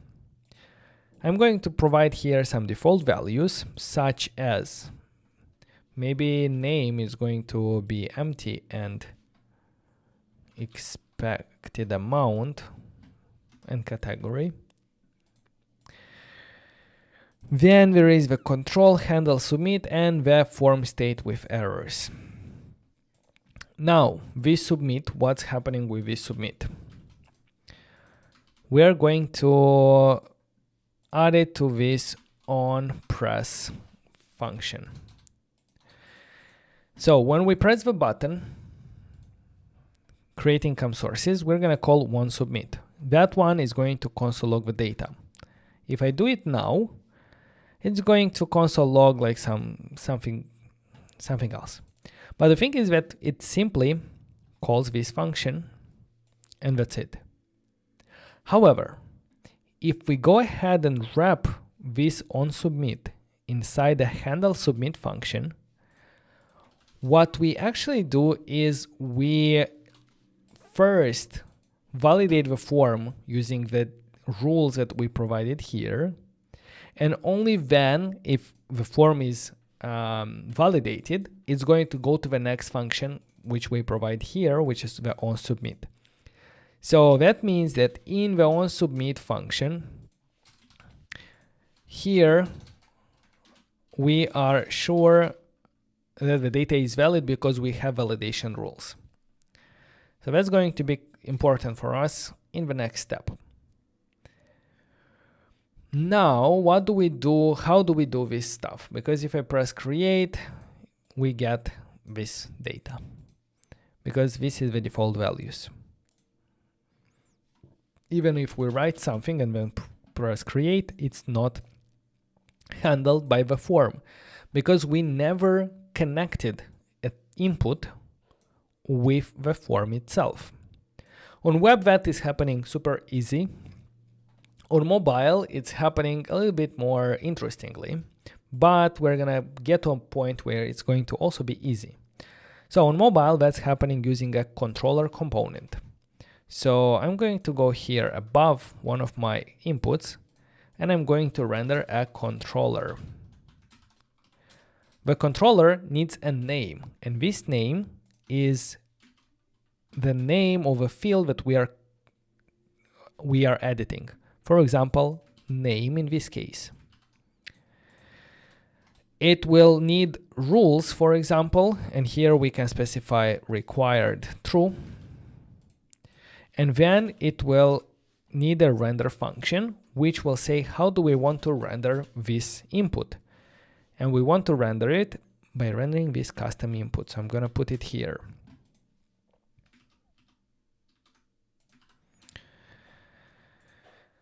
Now this render function will give us the field with the value on change and on blur. So it's going to give me this data that I can take and pass here as value of a text input. As the on change text, we're going to call this on change, And on blur, we're gonna call on blur. Now we connected with a render, we connected the controller. Oh, we also need to pass the control, because this control is coming from our form, from our use form, and that's how we connect the form with a field name with the actual UI that is handling that field. So now if I go here and do create income form, we're not gonna see this on submit. Why? Because we are going to see the errors of a form, and the errors will tell us, hey, there is an error on the field name, there is no message, but the type is required. If, however, instead of required true, I'm going to say name is required, that is going to be the actual message that we're going to return here. Name is required. So we see that unless we provide a name, we are not going to call our onSubmit function. So if I do something like this and press enter, then we see that there is no errors, and we actually get the data with a name in the onSubmit file, onSubmit function. This error can be we can get access to it from the onRender using the field state, and here we're gonna get the error. So we can take this error and say, well, we're gonna figure this out a bit later, not here, because we don't want to do it here. So this way, we're gonna have to wrap a controller around all our text inputs. Around this one for the amount, around this one for the category, and so on. Provide the rules, and that's going to handle the validation. But I don't want to do that because it's kind of a lot to always have to render this controller with render with this one. It's not very developer friendly. What I will do is I will wrap this one inside the custom text input and make the custom text input handle this controller itself. So I will either wrap it around here and do, I can wrap it around here, controller. While in fact, what I'm actually going to do is I'm going to use a hook called use controller. Let me use controller. Or how is it called? I think that one is in advanced.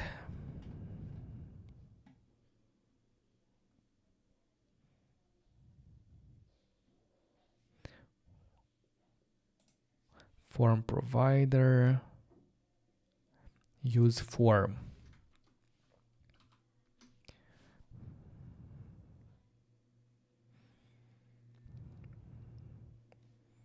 Use form context.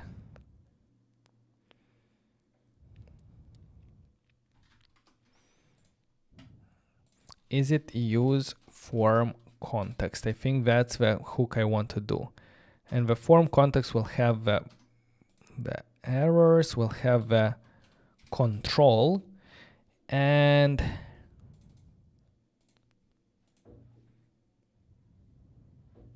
but I don't need a control, right? I just need the, no, wait a second. Let me remember how I was doing this. Use form context. Custom hook with resolver.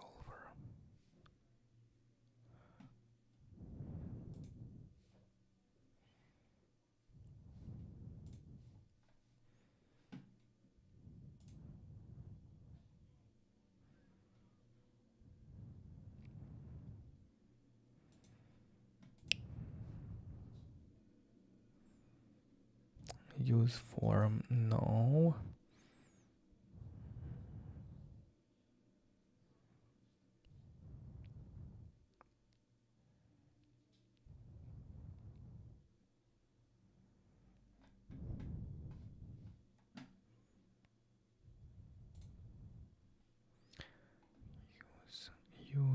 Use field.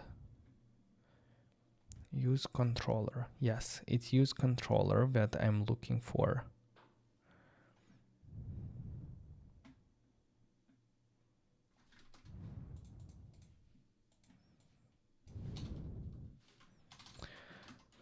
Use controller. And here for the props, we need to do what? Control and also the name. No.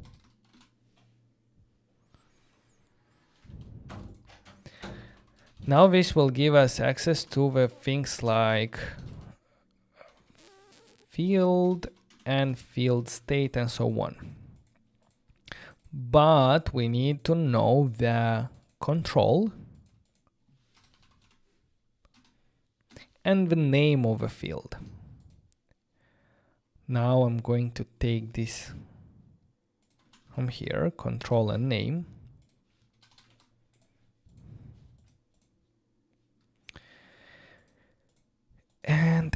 And I will need the value on change on blur that I'm going to simply pass to this text input. Value on change and on blur. And this error is going to be the dynamic field here. If error, we're gonna render the error message dynamically. Error.message.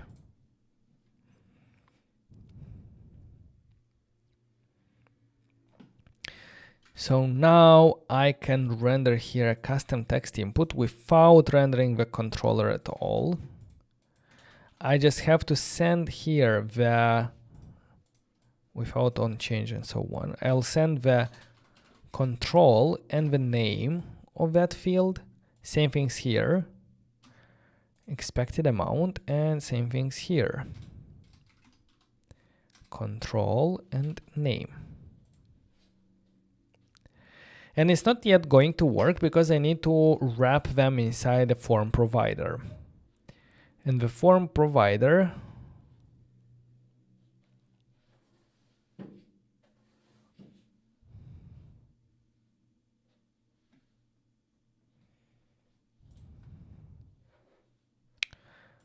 the form provider will be rendered here around them.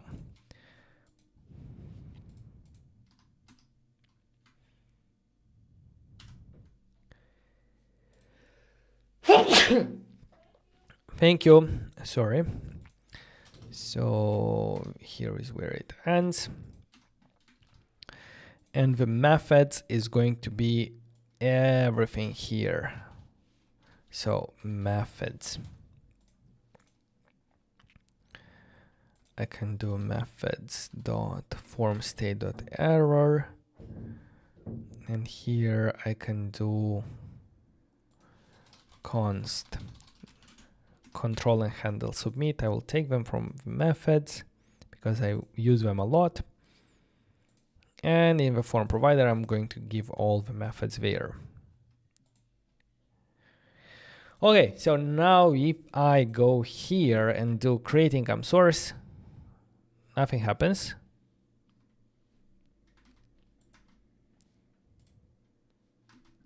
Because what?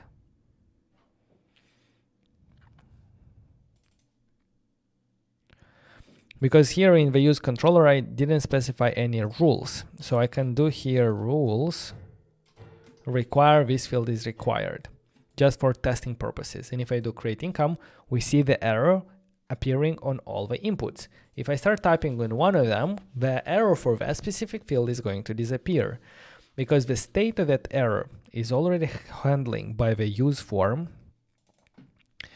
And we just take here the field state. And if the field state has the error, we are rendering it below the input. If we write something, it's no longer there. And for these rules, we can provide more validation rules, but I'm not going to spend a lot of time here because in the next step, I'm going to add ZOD validations, which is a schema-based validation for our forms. A little bit overpowered for this application, but hopefully by setting the basic, the fundamentals right, it's going to make it easier for me to work on the application next. So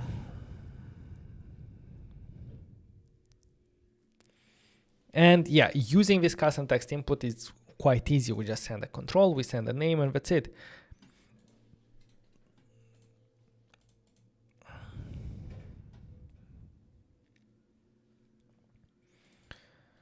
I just want to, yeah, but I don't think that's a big problem.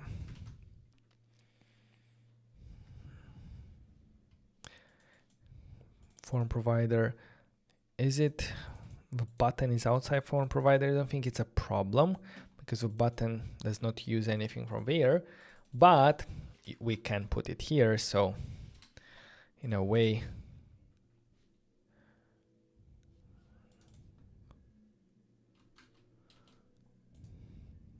yeah, maybe like this.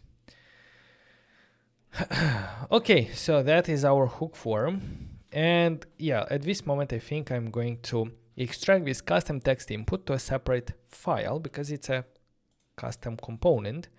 And let's call it custom text input.tsx.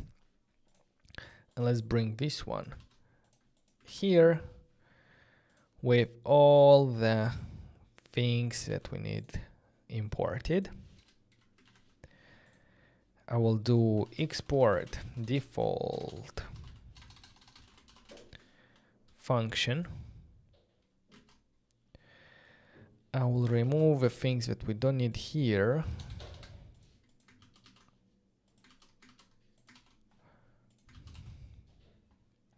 And from new, I will just remove a custom text input component because we have it as a reusable.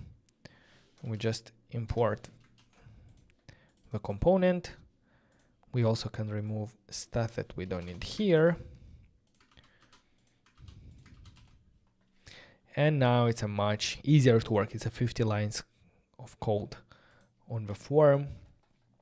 And the custom text input, if we need to work on specifically the input, like we're gonna come here.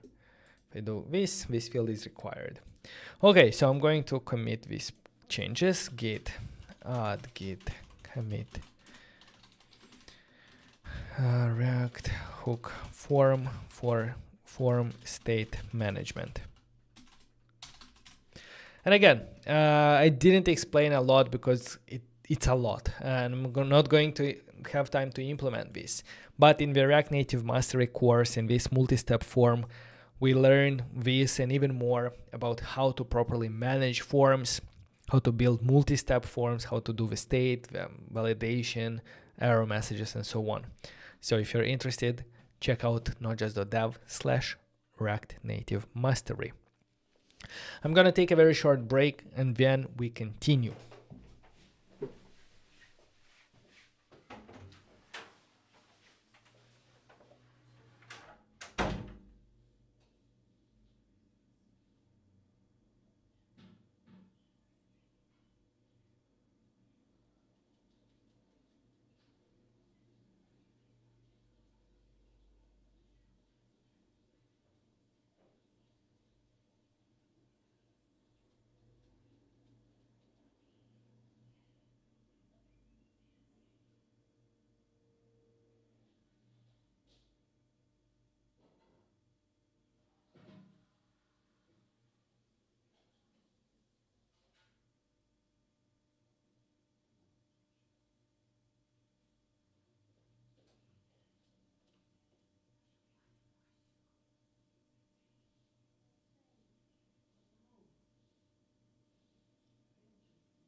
Okie dokie.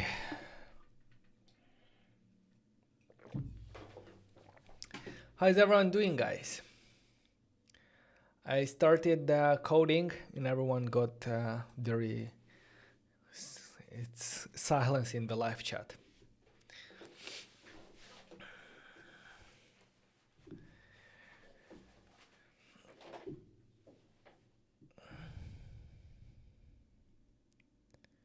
Let me check something.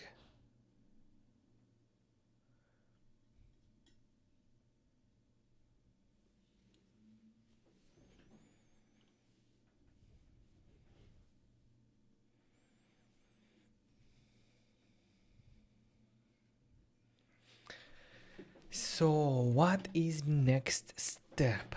What is next step?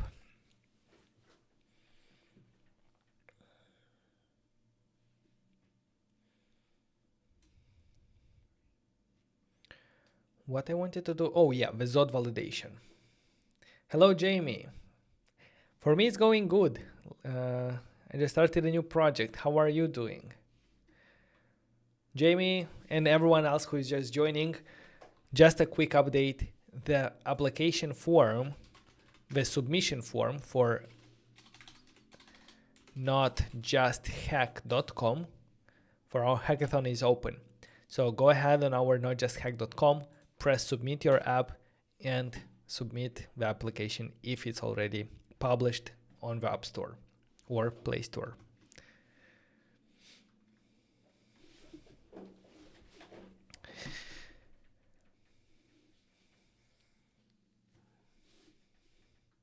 Did you find a good keyword for money tracker? Yeah, actually there are quite some good keywords there. Where is the Astro? I started my research with net worth tracker, which was 2351, and after some research I actually found even better keywords like money manager, budget planner, and so on. It's at 54, so maybe these are difficult keywords, but I don't know, I couldn't find like anything better. So we'll see. That's what I'm targeting. Do you have any videos running through getting an application of a Play Store? Yes, we do have. Thank you for asking. And if you go to our channel,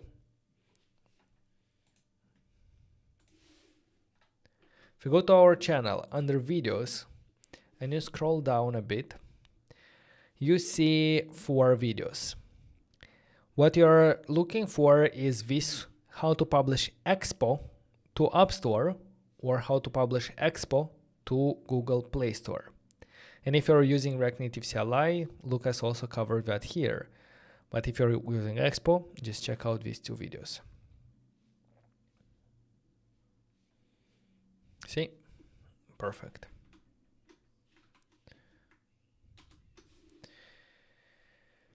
Okie dokie. You found a different keyword. Which one is that, if you'd like to share? Are you using Astro as well?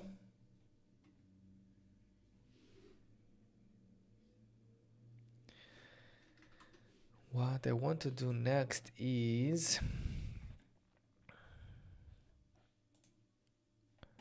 schema validation, and for that I'm going to install hook form resolvers and also ZOD. And ZOD allows us to define a schema and then using TypeScript to validate the data against a schema.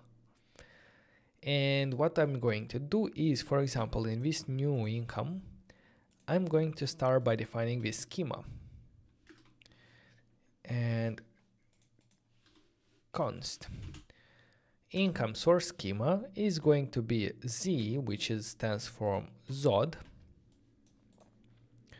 So the name is going to be a string, minimum 1, name is required.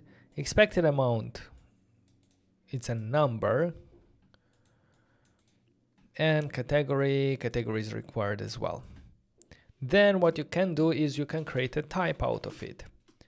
Income source equal, using z.infer, we can create a type out of this one.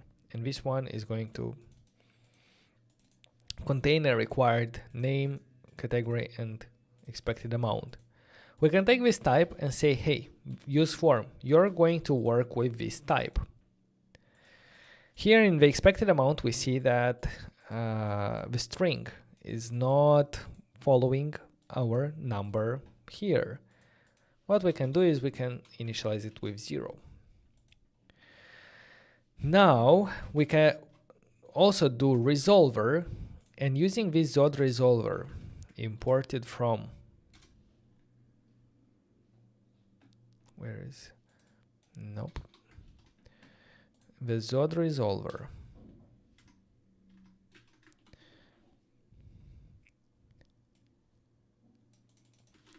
Something like this, but it should be Zod, and here it should be Zod resolver. What we say to the form is, hey, use this Zod schema to validate the data that we provide you. And in this case, my custom text input does not need to work with rules, because rules is another way of validating. We are going to validate through Zod schemas. Now if I go here, if I do create income source, we see name is required, expected amount is required, category is required. So the string that we provide here is going to become the error. And as you can see, it becomes the error here. For name, and you can provide a lot of validations. For example, you can do maximum 100, and the string is going to be too high. So if you add 100 and more, well, it says expected number received string. That's another topic, but we're gonna figure it out. How do we do that? I think we use queries, Zod.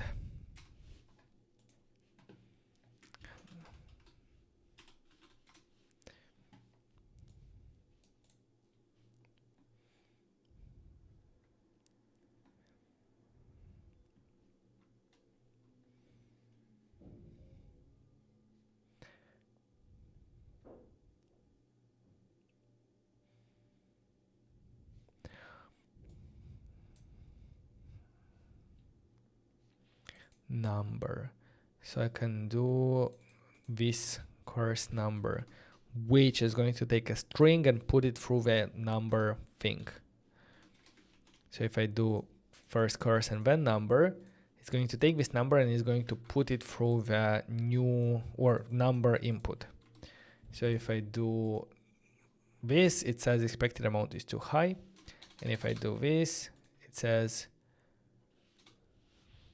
yeah, 12 works, -1 doesn't work, ABC, expected number received none. So it validates properly the number. I don't need the max.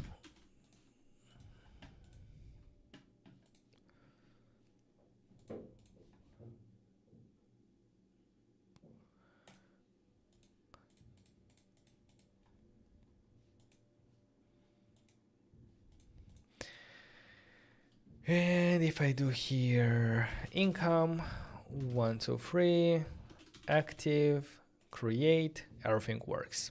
And we should see that in the onSubmit, which now should have a type income source. Category, expected amount, that's it. So now everything is kinda, I don't think we need default values, do we? Yeah, unless for specific cases. Yeah. Okay, that's our Zod schema validation.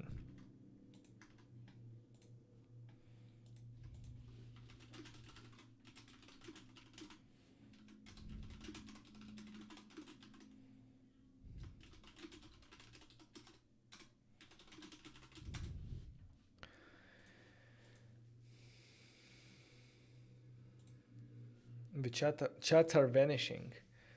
Yeah, all the messages in the chat are vanishing, but they will be available later. Oh, it's getting tough. Okay, for that category, what do we do here?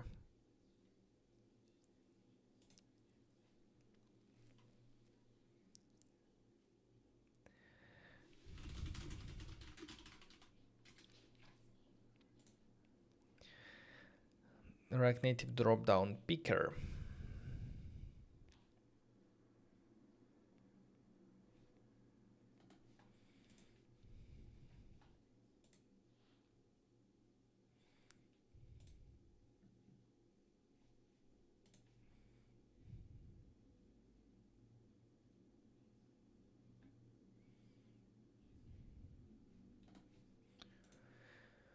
I will want a drop down for the category itself.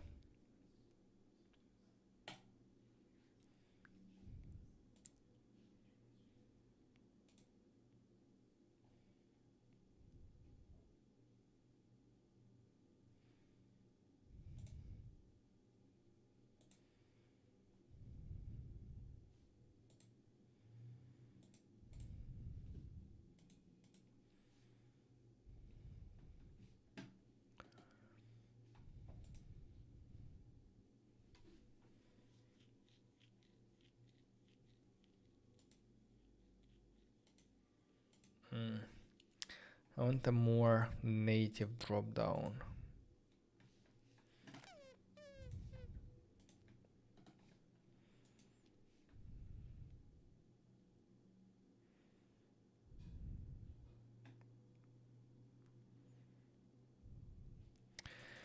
I could use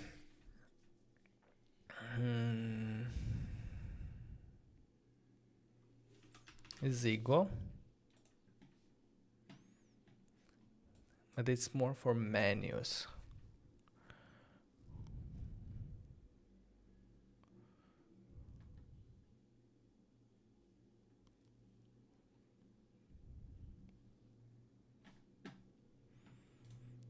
This is a drop-down menu, not necessarily what I'm looking for.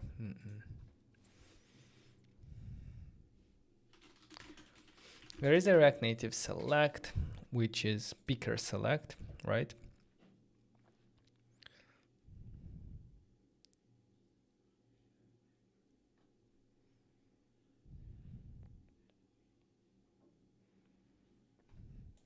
Yeah, I think that's what I'm looking for actually.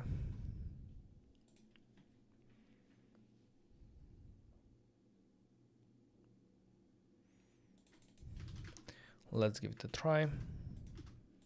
Get the status. Let's start by installing the React Native picker.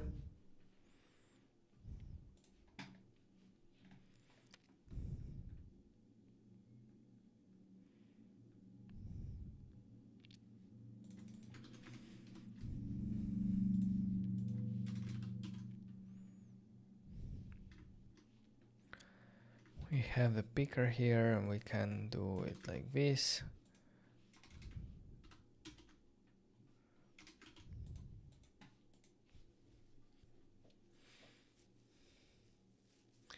Image carousel tutorials. I think I cover that in some project that we do.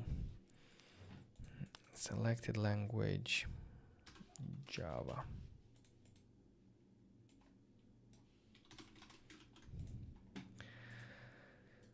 The carousel, the image carousel, where I could do that. Yeah. Oh, but it's in line. I wanted it like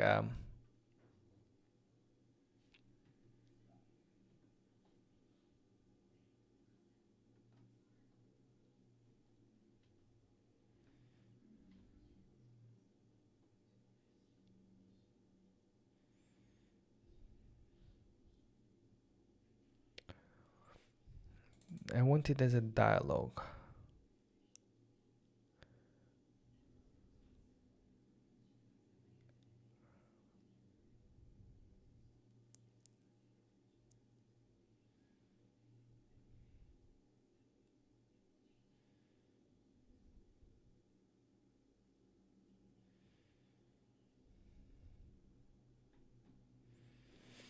And I saw in the example that it was on iOS. No, on iOS.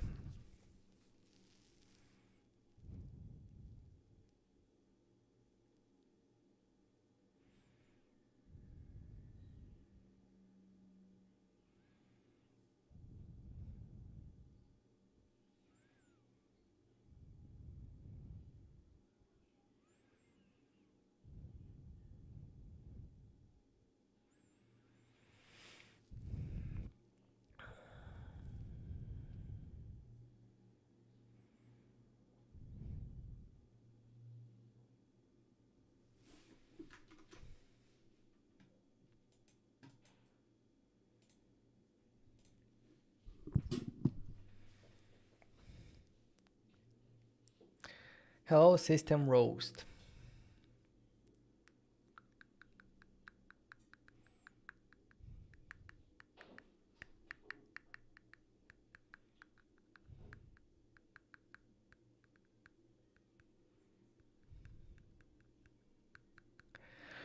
Should I just keep it simple for now and just do it here like this?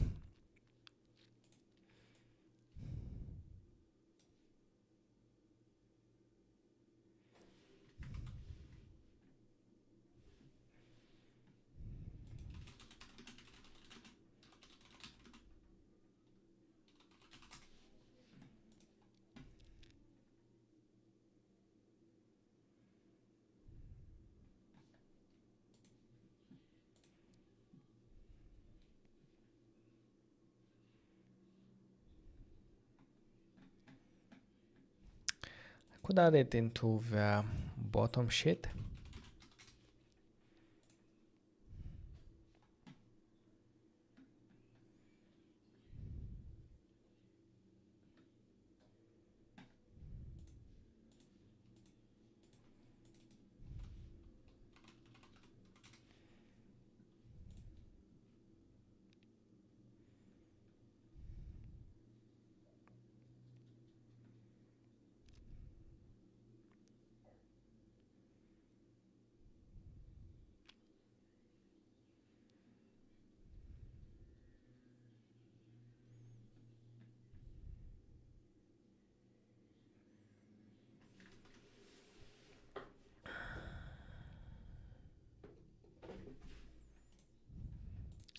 Yeah, let me start with this one, and then like I'm going to probably add it into a bottom sheet.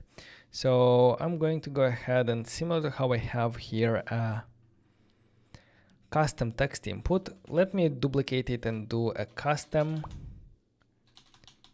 picker. From here I'm going to select the picker and I'm going to render it instead of a text input. Let's import it, and what are we going to have? On value change, I'm going to call on change item value. I don't need item index, I think. And the selected value is going to be the value from the form. On blur, I think it also has, and I can simply pass it down.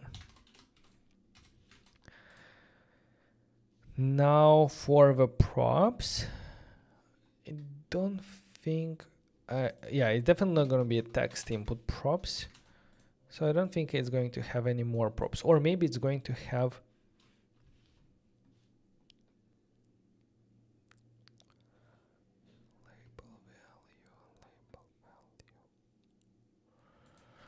it's gonna take items which has label and value. That's definitely true. Then we're gonna take these items and I'm going to loop through them here and render them like this.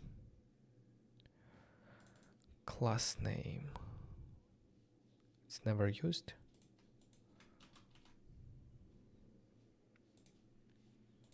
Or props, no additional props we are sending there. Maybe later if we need to send something we can, but now it's good. So let's try, let's call it custom picker. And let's render it in our component here. Custom picker, name category, which is going to replace this one. Placeholder, enter category, and items is going to be label active, passive, and it's going to be label portfolio with value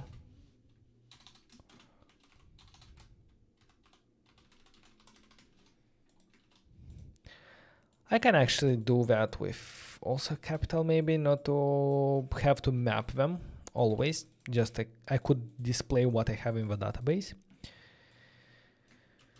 And I think that's it. Let me see. If I go here, we have active, passive, and portfolio.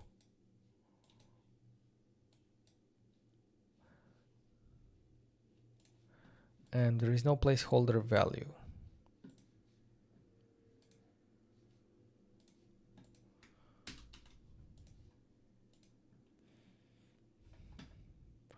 And we can say that default values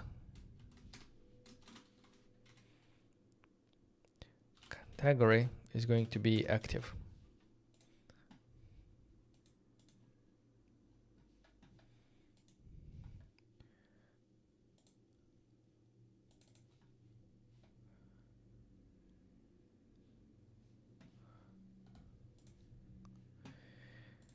Picker.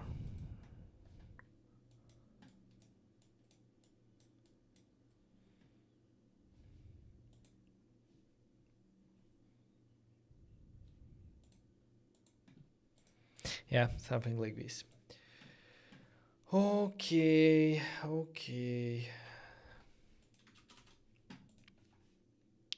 Definitely can be done better, but for now it's good. Git add git.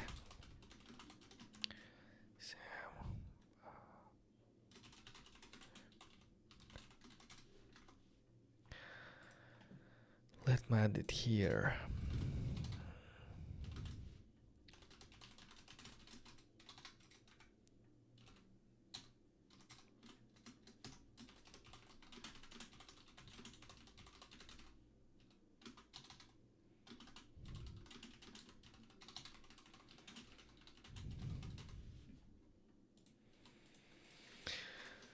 Yeah, I will add it here, not to focus on it now, but we can handle it later.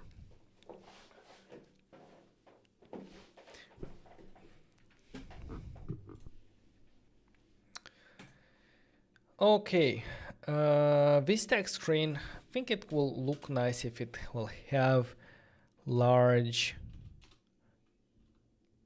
header, large title, true. Maybe even transparent.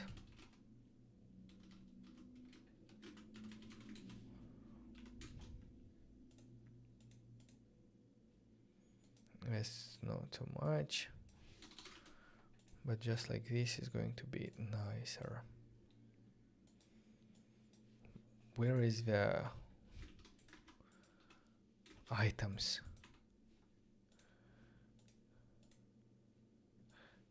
Okay.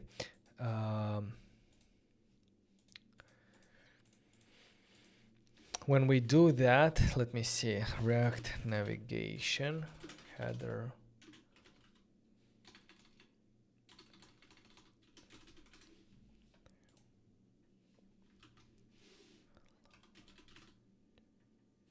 Not here. In the native stack, there is large title.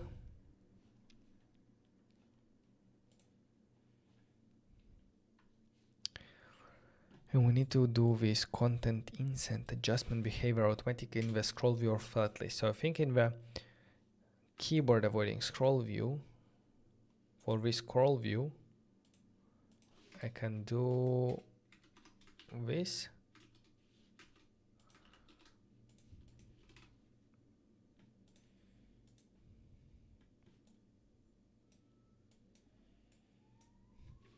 But in this case, why the button is so low?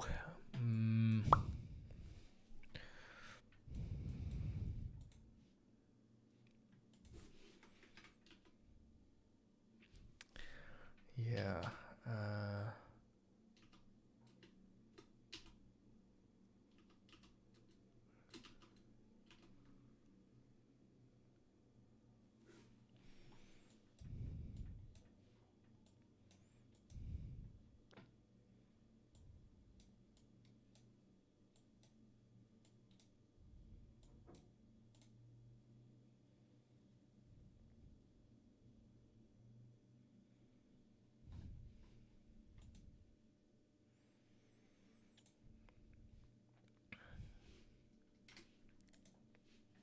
Yeah, I think I'm not gonna do it now. It's a nice feature, but maybe for later, because it's easier like this. Okay, what do we have? Git status, git add, git commit.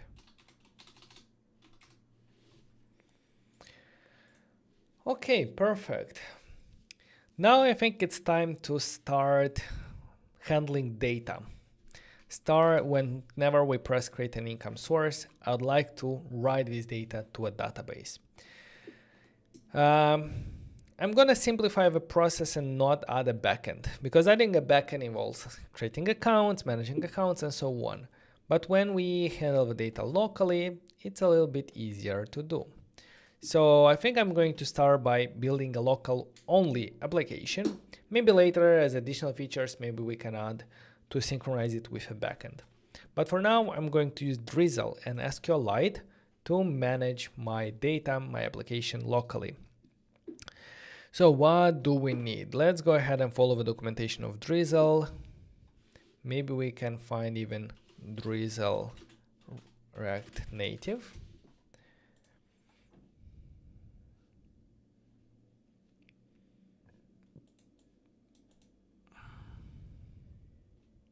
So we're gonna use Expo SQLite. Okay, let's get started. SQLite native, this one, Expo SQLite. This guide assumes familiar with Expo SQLite. Okay, we need to set it up. We need to create an application. I already have one. Basic file structure. After installing the template and adding the DB folder, you will find the following content.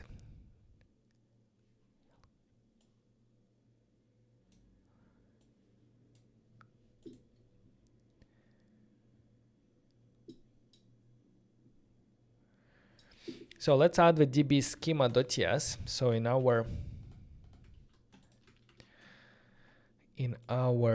source, let's create a folder DB, and we're gonna have here schema.ts.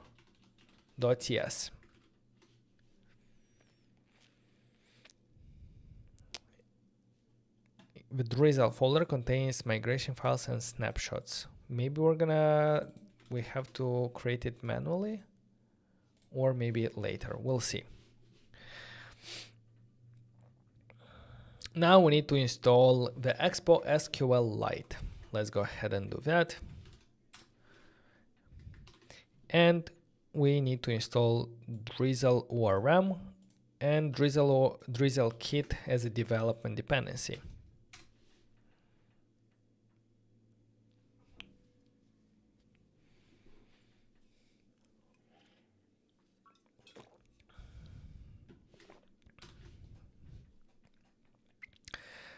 Connect Drizzle ORM to the database. Create the app.tsx file in the root directory and initialize the connection. We're gonna do that probably not in app.tsx, because in our case we're using Expo router, so it should be at the layout folder. So let's do that here, and later we're gonna see, maybe we actually have to do it like in some other parts, but let's just open it here. Create a table. Create a schema TS file in the DB directory and declare your table. For example, users table. That's going to go into the DB schema. Let's start with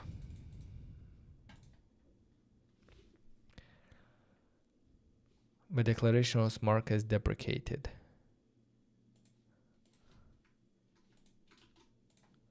Which one should I use if this one is deprecated?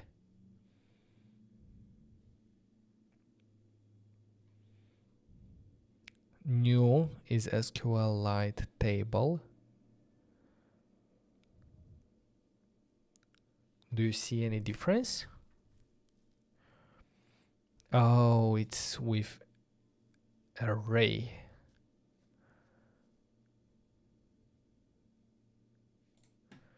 So, wait a second.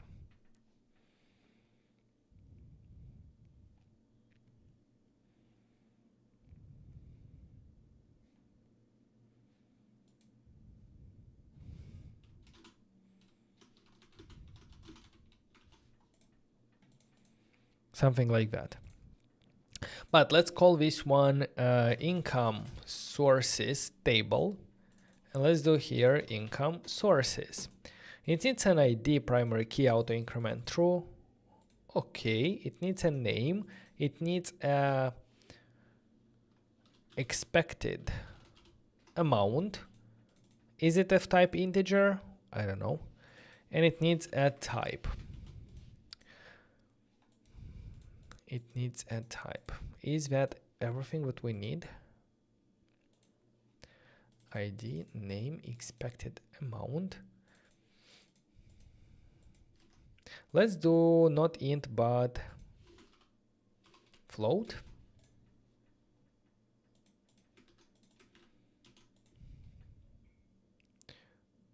Or maybe numeric.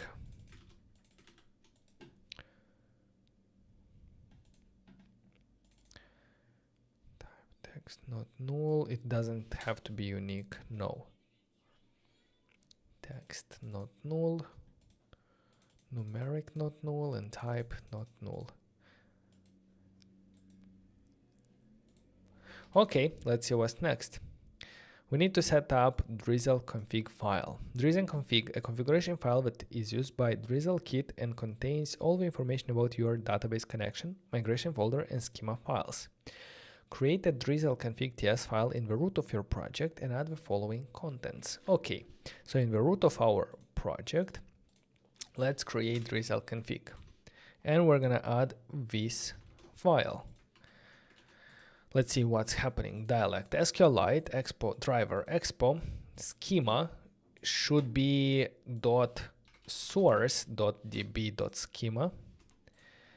And the output, I think the output can be the .drizzle because the output is something that is auto-generated. So it's not managed by us. I mean, we have access to it, but it should be generated based on schema. Set up metro config. Create a file metro config in the root of your folder. I should already have a metro config. And what do we need to do with it? We need to do config resolvers source push SQL. Okay. Now we need to update the Babel config.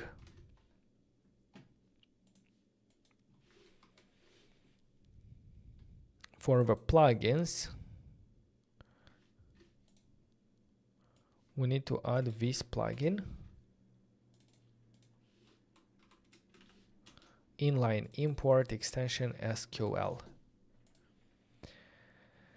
With Expo, you would need to generate migrations using Drizzle Kit generate command and then apply them at runtime using the Drizzle ORM migrate function. Generate the migrations.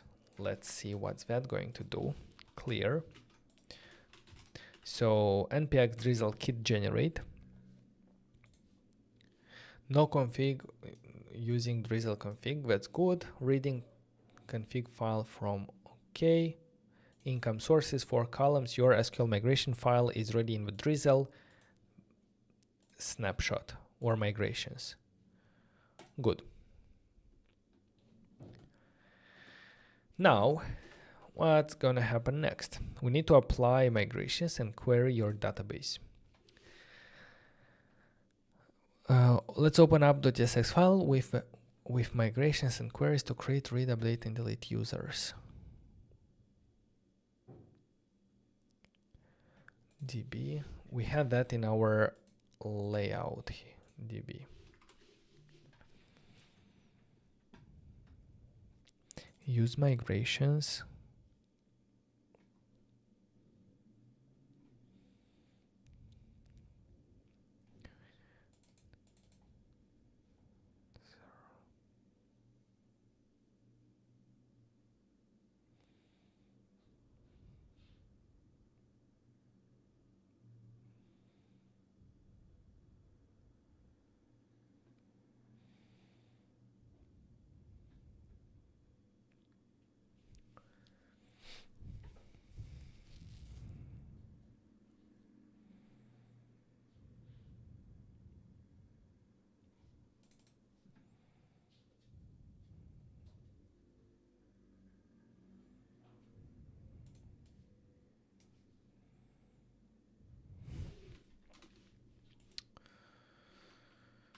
Okay, what do we need to do here? We need to do use migrations. What is the use migration doing?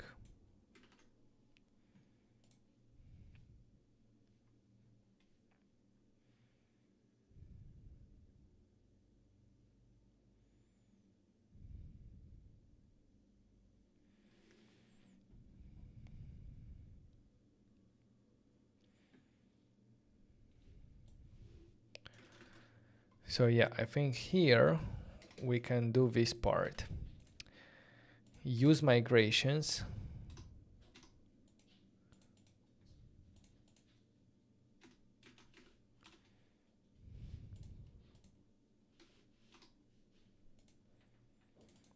And then the migrations imported from where? From Drizzle migrations.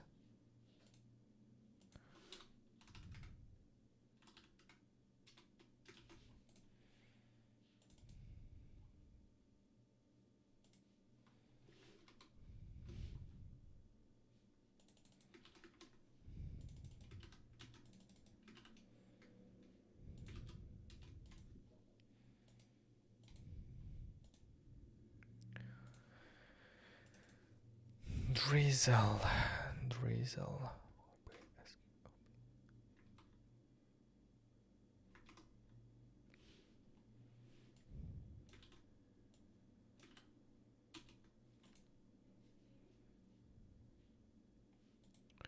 And if error, we're going to say that there was an error with a migration.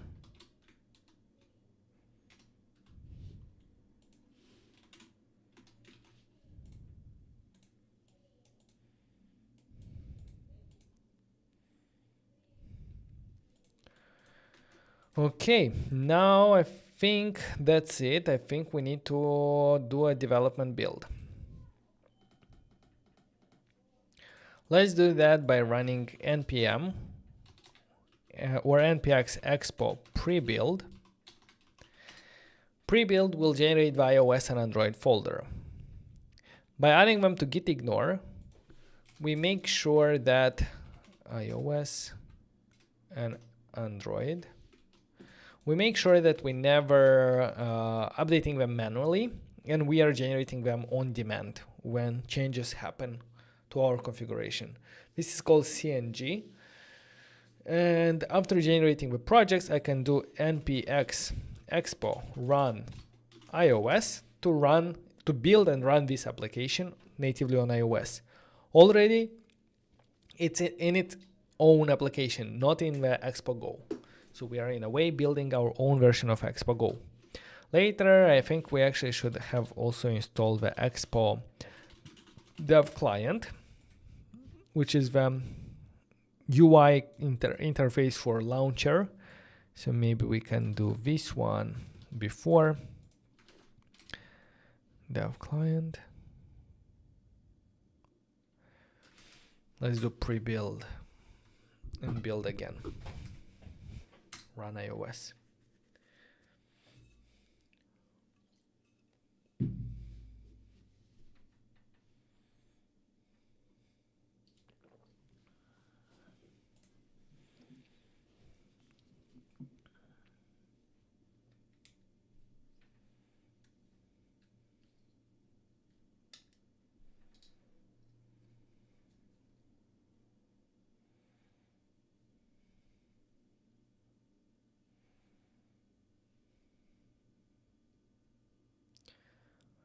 Let's wait for this to build. And meanwhile, I'm going to bring some water. So give me 1 second. I also need some oxygen here.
Hello. Hello.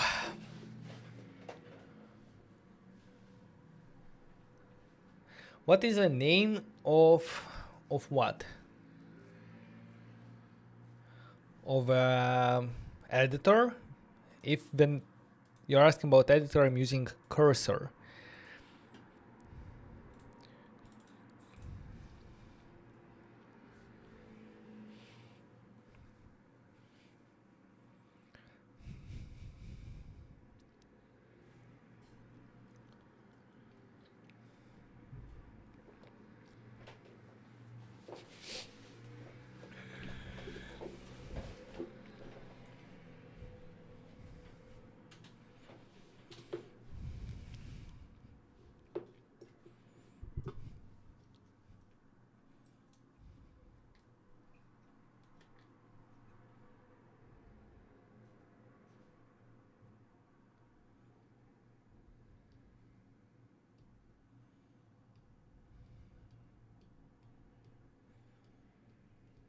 Come on, come on, come on.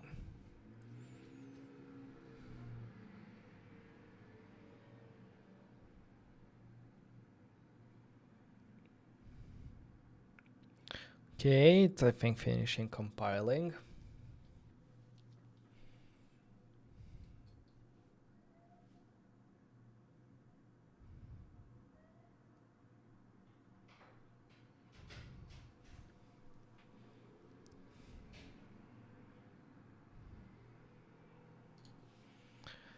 And it should be installing now. As you can see, a new application appear here, and we can open it up, and we see a problem. I don't know what's the problem, but we can close it and start it with reset cache, just to make sure that it's not related to the cache. Node module export router entry cannot find Babel plugin inline import. I think this one should be installed, Babel plugin. Let me check. Probably there is no inline import.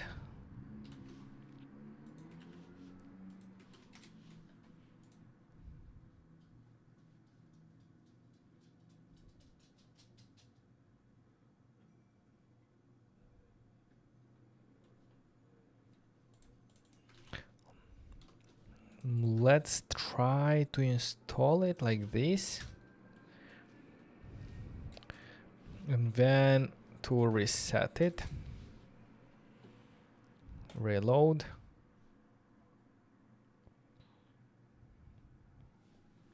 Hello. Come here. Okay, so something is happening. We open the application. Hopefully that means that it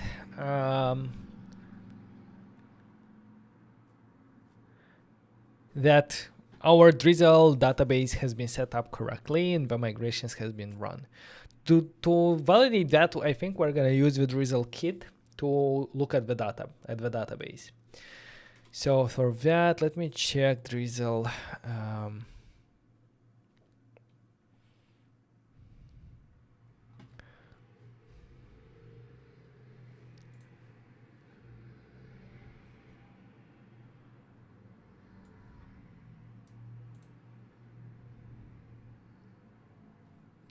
Drizzle Studio, that's what I'm looking for. The Drizzle Studio Expo is a DevTool plugin that allows us to browse the SQLite database. So I will install it like this.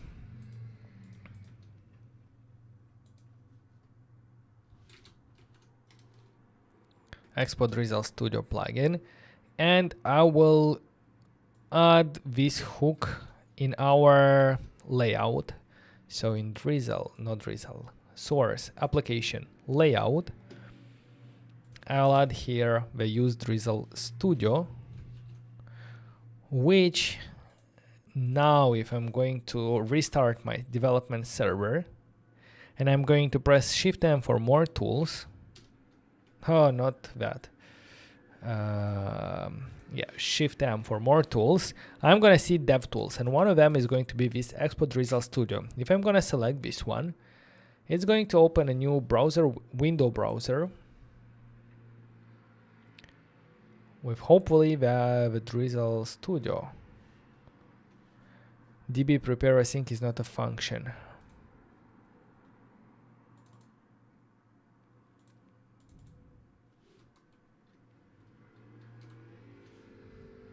I think I know why.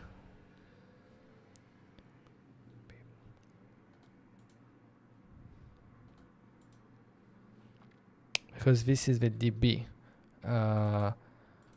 It should be, let's call it DB raw. The raw database, and this is a Drizzle database.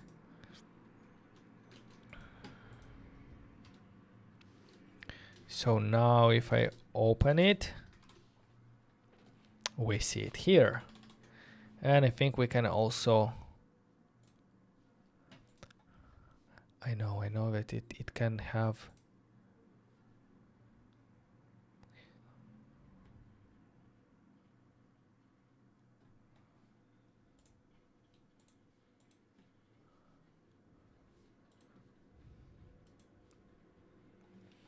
so we see income sources table with ID, name, expected amount, and type.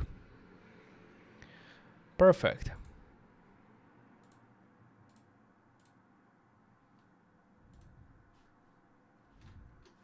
Just one thing, I don't know why it's not dark mode.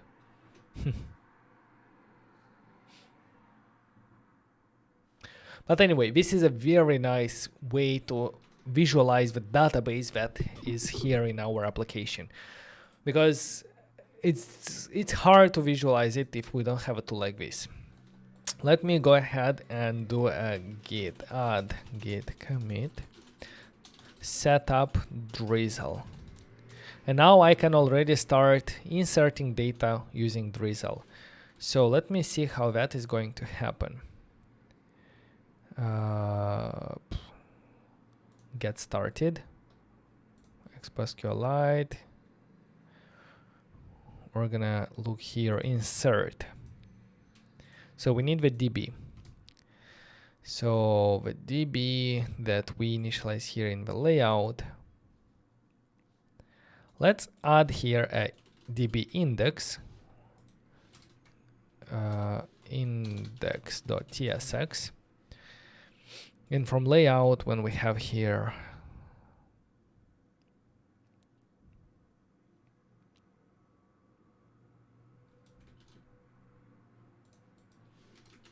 let's do export const db, and we need db raw.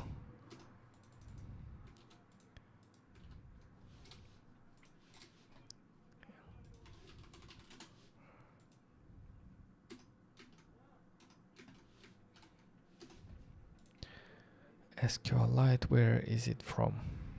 From here.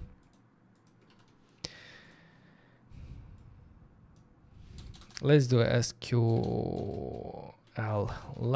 db like this to be more specific. And here we can simply do, hey, we're gonna import SQLite db and the db from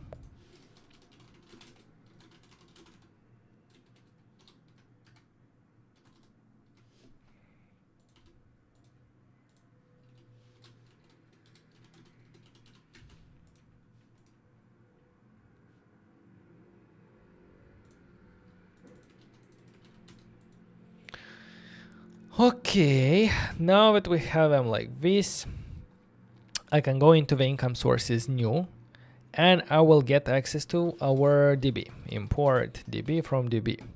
I'm also going to import the income sources from our schema. And when we call on submit, I'm going to do the following: await DB insert, users table, values, and so on. So something like this. Await DB insert. We're going to insert into the income sources, not schema, but income sources table, the values data.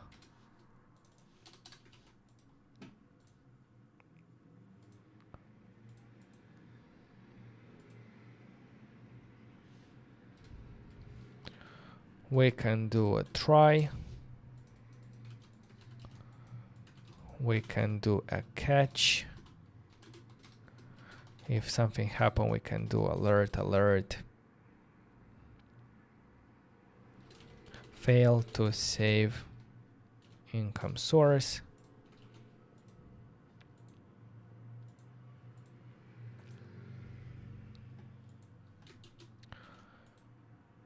Let's see what's gonna happen. If I go here and do salary, expected amount 1, 2, 3, and category passive, and do create income source, we see failed.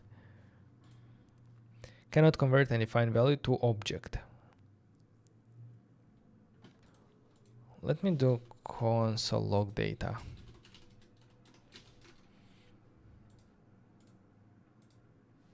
Category, expected amount, and name.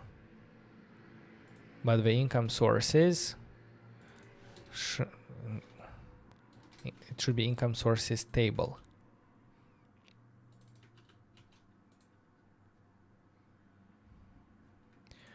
And the income sources has name, expected amount, and type. Instead of type, I should actually be category.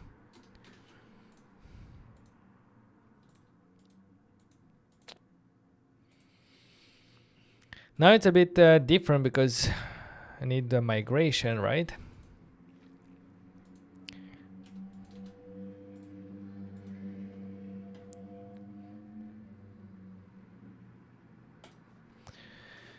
When I change stuff on my schema, I need to migrate.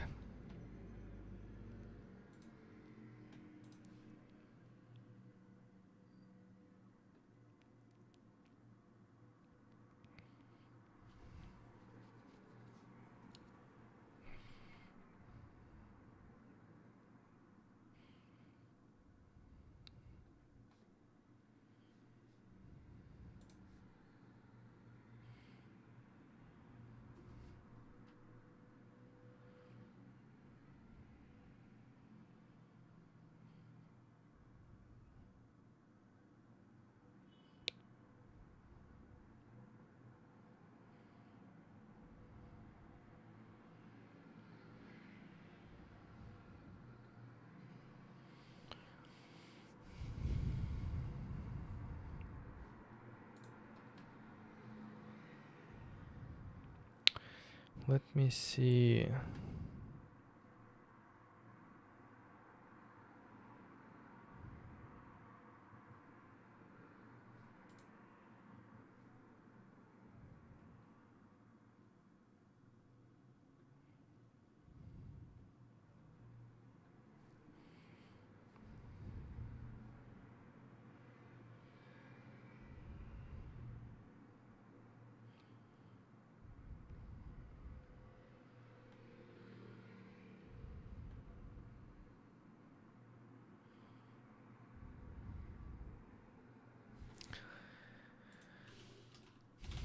Drizzle, migrate, reset, or something like that.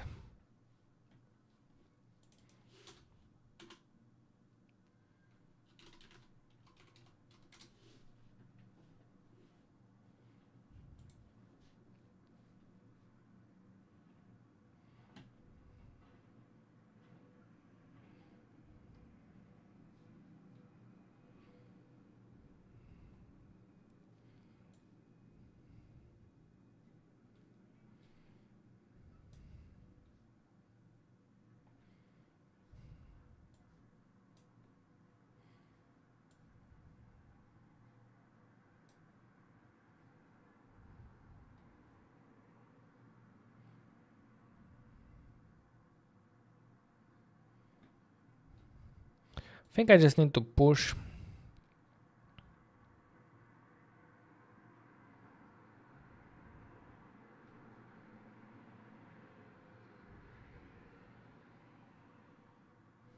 for rapid prototyping.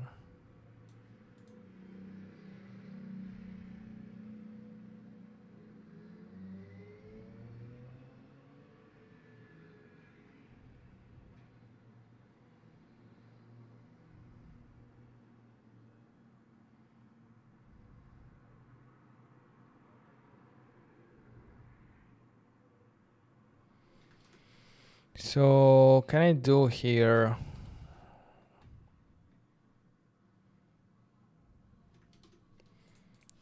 And what? npx drizzle kit, not generate but push.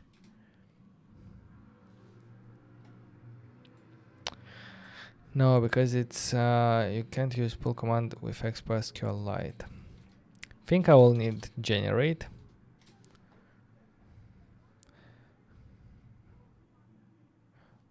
It's created, or no, it's renamed.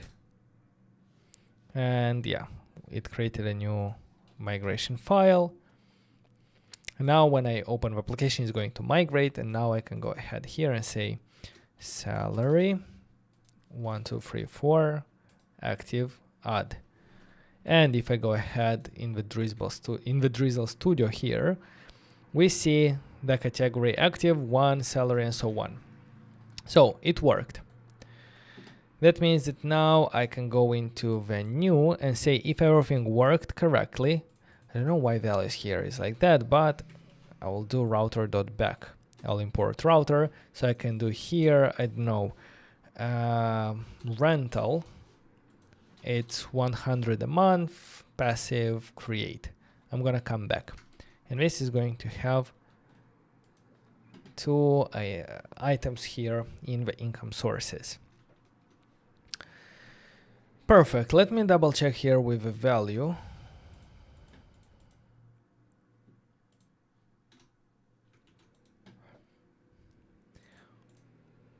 Name string.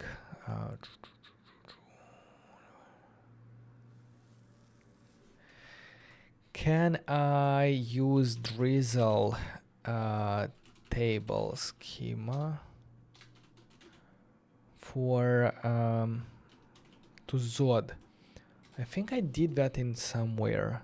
Drizzle Zod is a plugin for Drizzle ORM that allows you to generate Zod schemas from Drizzle ORM schema. So instead of having to define the schema there and Zod schema for validation, I think I can do that together. User select.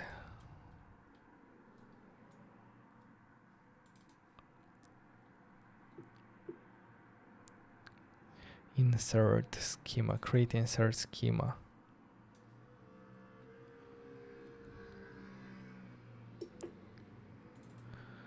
Let's give it a try. I'm going to install Drizzle Zod to see if it's going to help me.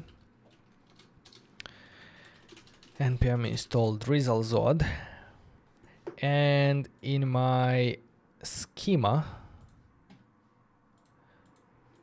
I'm going to define the something like this.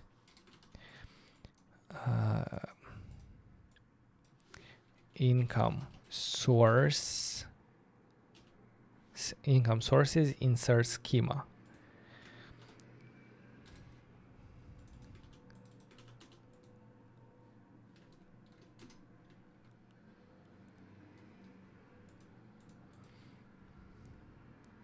And now I can take this insert schema. Yeah, but it's not gonna have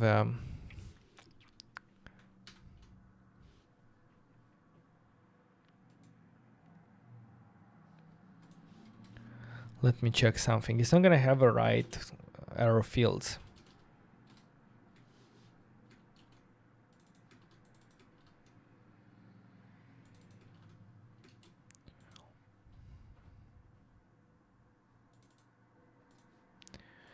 Let's see if I don't provide anything. It's just required.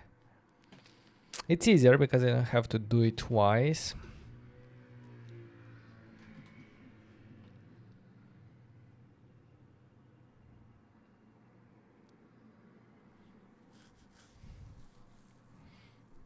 Refinements. Each create schema function accepts an additional optional parameter that you can use to extend, modify, or completely override the field schema.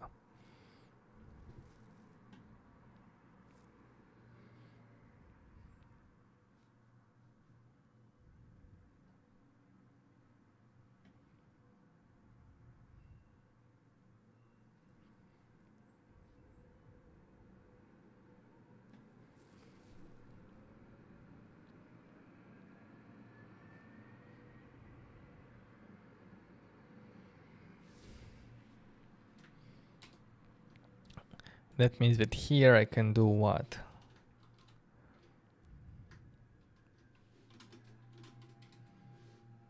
Name.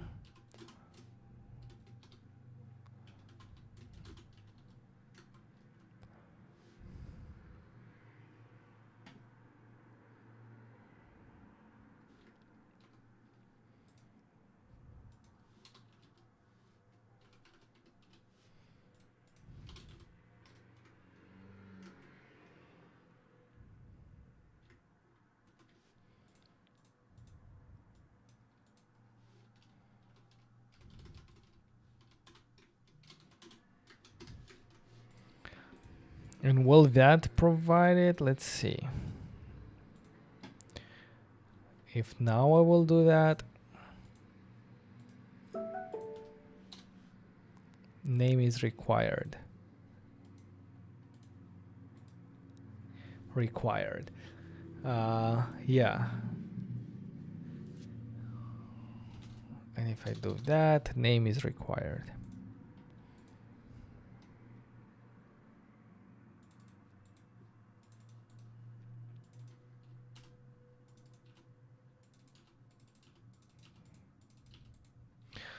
Okay, so what did I have here? I had it like this. Name is required.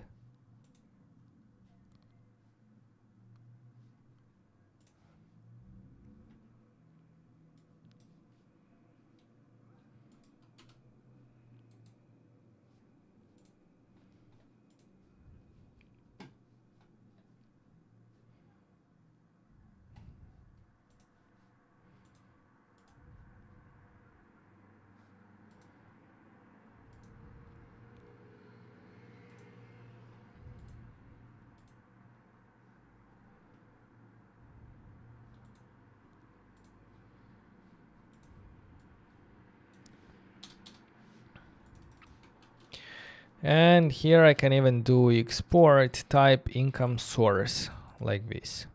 So we have income source table, we have a schema, we insert schema, we have a type, which we're gonna infer using Zod. We're gonna import it here as well.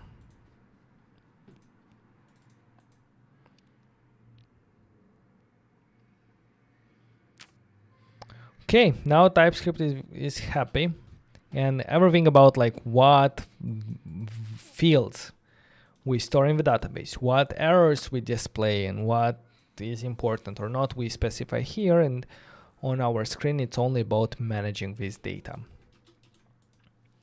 So if I do here something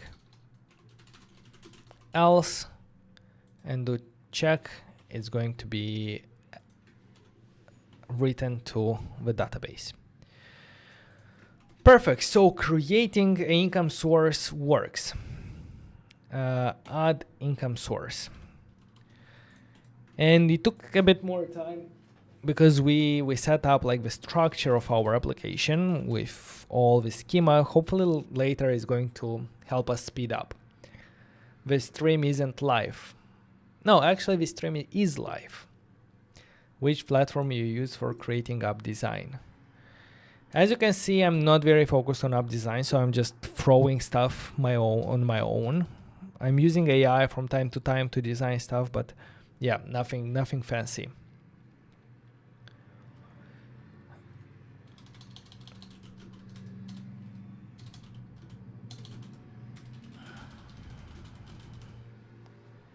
Let me do insert into database income source.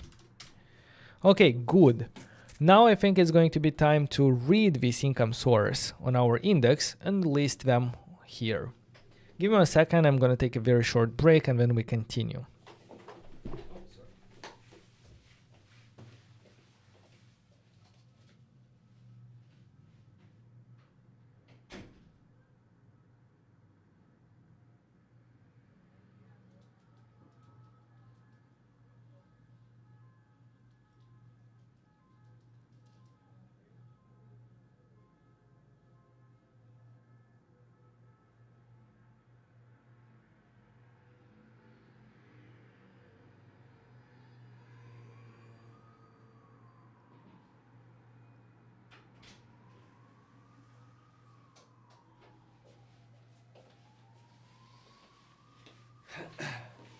Hello. So now what I want to do is I want to read from our Drizzle, from our database using Drizzle ORM.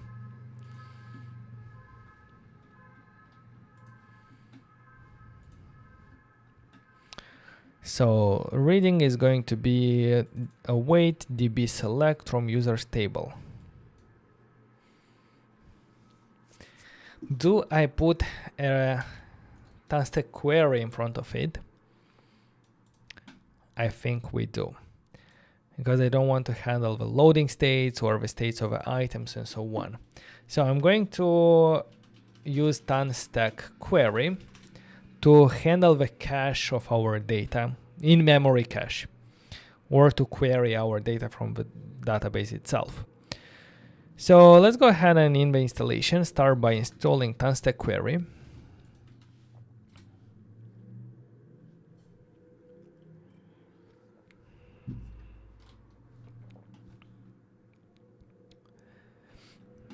Then in the quick start, we need to create the client and provide it. So I'm going to create it in the root layout, somewhere at the top. Let's import the query client, and we're going to provide it here around the stack. So let's do query client provider, and inside we're gonna put the stack. Sorry, a bit of and here for client we're gonna give query client. Now, anywhere in our application, for example, in the index, we're gonna be able to do a use query income sources, and query function is going to be db, which should be imported from our database. And we're going to select from the table income sources like this. This data will now have is loading an error, and we can do proper error handling. If is loading, if is error, otherwise is going to be this one. And what it's going to do is it's going to render a flat list of data or of income sources.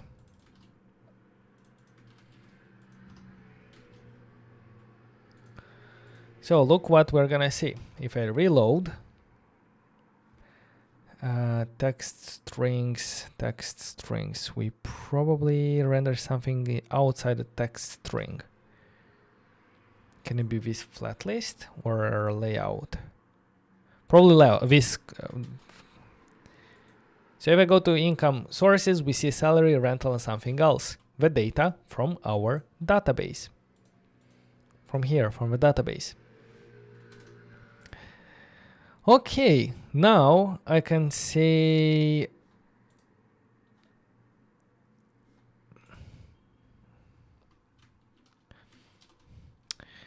improve the design of one item that displays an income source. Let's see if it will have information about the, but not the error message. Why the error message? No. Let me do a new chat. Improve the design of one income source item based on the, will it know like what data it has? Let me see.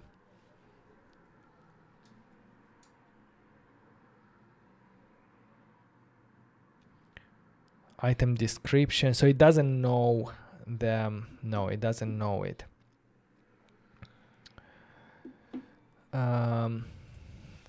Use that data based on the schema defined in, and let's do code. No, define in source db source db schema.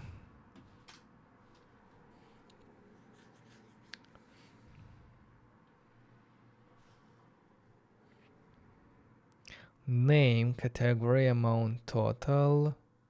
Let's see what that is going to look like if I apply it.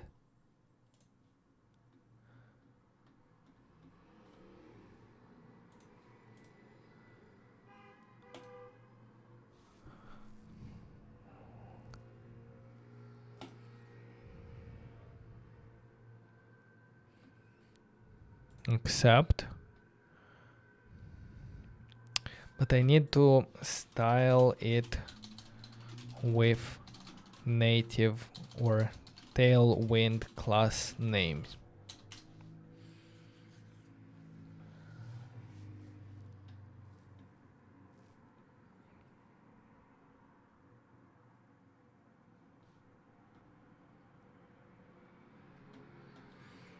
Let's try this one.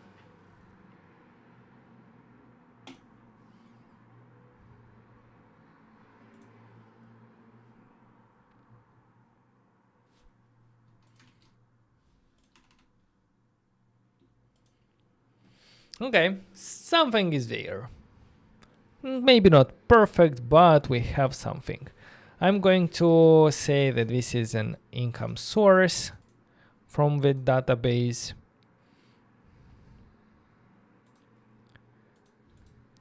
I don't think that we need to do separations with this, with height free. I think it should be done with content container style, not even that.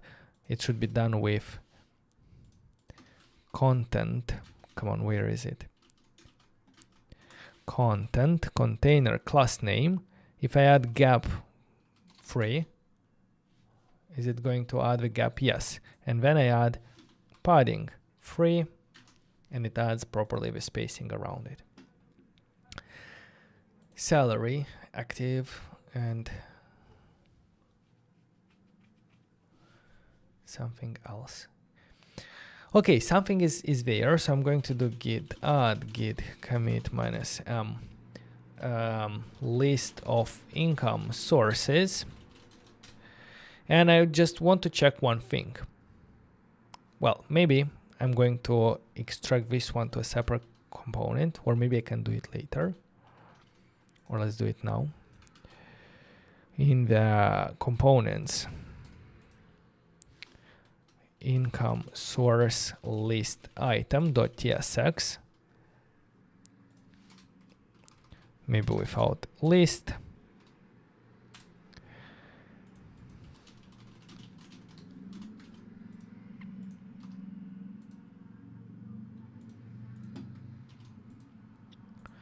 Okay, and back here I can go ahead and say income source item imported from my components.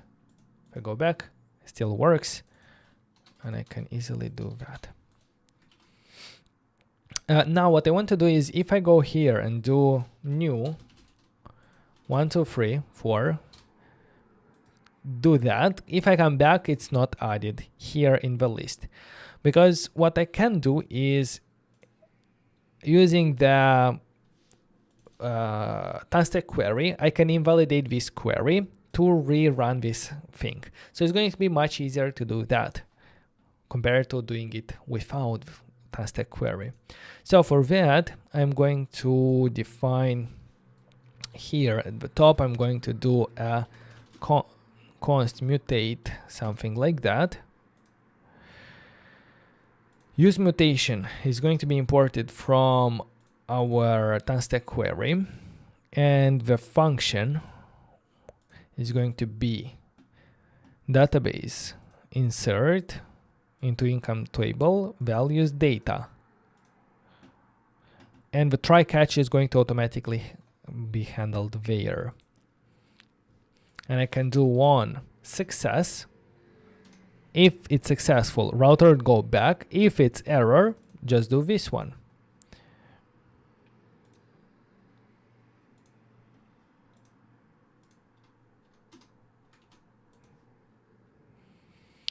And now in this on submit, I don't even need this on submit, because I will do create income source here.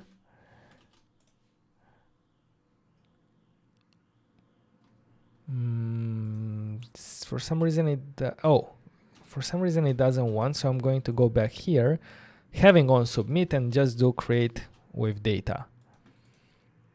Yeah, now it's happy.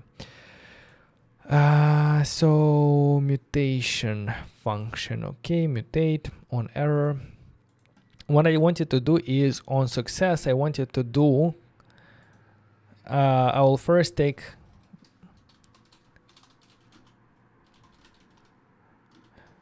I'll do use query client to take the client, and if it's successful, I'm going to invalidate the query that starts with income sources, meaning that this query, after I successfully add something new, will be invalidated and will be rerun. So if I go reload, if I come here, I see 4 items. If I do go here, this is the 5th item with 5, and I do create income source. When I come back, I have the 5th one here.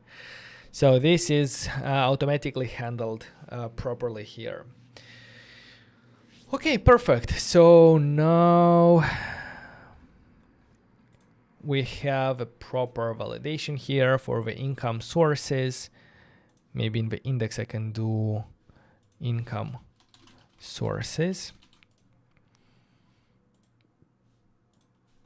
And this is that's the deal.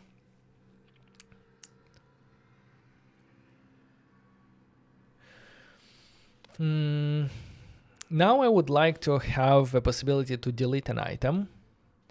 So, but for that, I'm going to need actually finally the Zigo library implemented by Fernando, which allows us to do context menus, like very nice native-like context menus. So let's go ahead and install Zigo, npx expo install Zigo.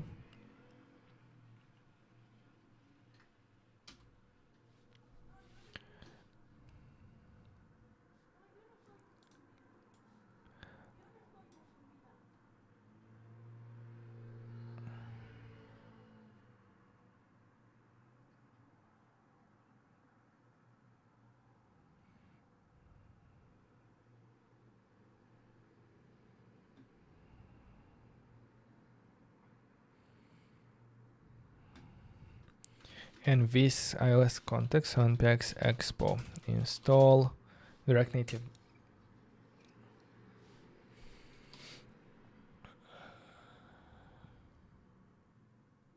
I think I don't need to do anything more. Now I will do npx expo pre-build again, and I will run npx expo run iOS to include the new library.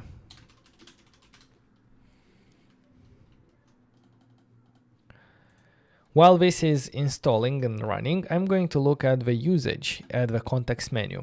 So what I will do is I will first import context menu in our income source list item, in one of these items. Let's import it here at the top. Now what we need to do is we need to start with a context menu root. I will wrap the context menu root around my whole component. The next element is the context menu trigger, which should be wrapped around the item or the elements that should trigger the context menu when long pressed. In my case, this is the whole item here. Next, I need, after the trigger, I need the context menu content and context menu item, which is going to be, I don't need the edit, I just need the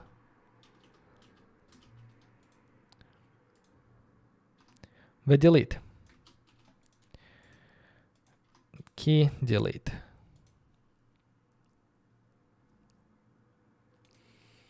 And I remember I'll check in the previous projects, I also added an icon. So I don't want to reinvent the wheel to find like how to add the icon. Remember I did that in the invoice generator. In the invoice generator for, let me find here context menu.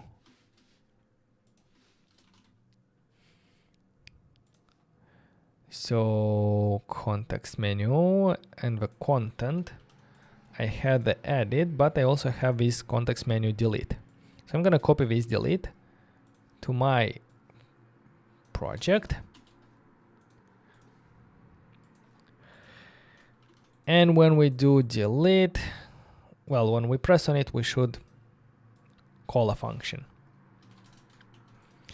But now if I do income sources and long press on one of these items, as you can see, we see a context menu with this delete item. Now I think the matter is just to do a mutation, database delete from income source table,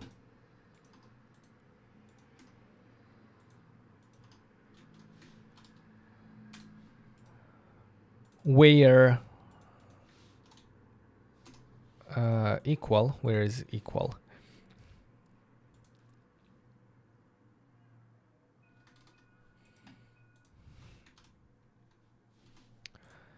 The equal should be drizzle or rem. It doesn't want.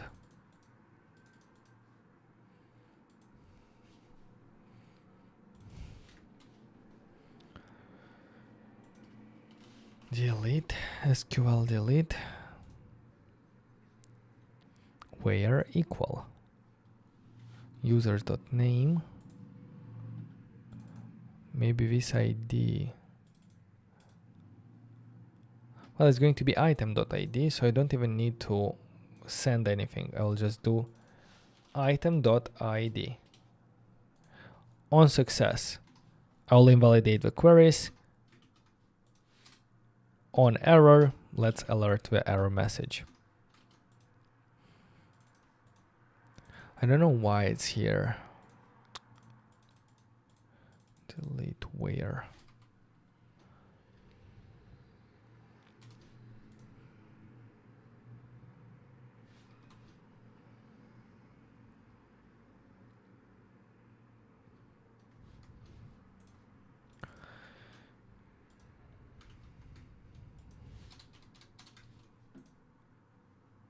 So yeah, let me re-import this one. So all I have to do is call delete income sources when we press on this delete of an item. If I go back here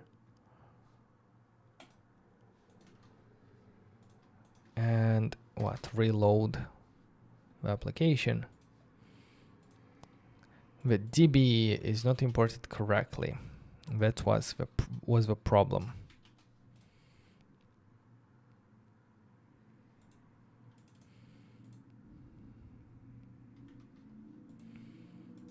Reload.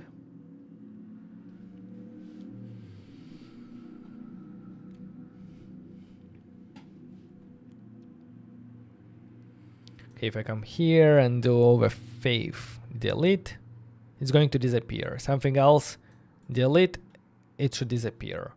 Perfect. And just a small adjustment. I'm not sure if I have reanimated installed here. I have only 7 minutes to finish this stream because I have weekly React Native reanimated. The weekly group coaching sessions with our students from React Native Mastery. So let me double check if I'll manage that, because that's something that is easily added but improves a lot the user experience. Reanimated. Yes, I have reanimated. So I will do reanimated layout, where I'm actually going to look at the previous project, invoice generator.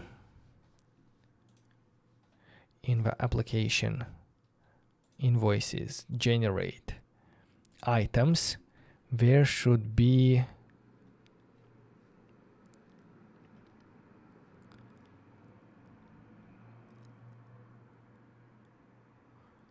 delete item.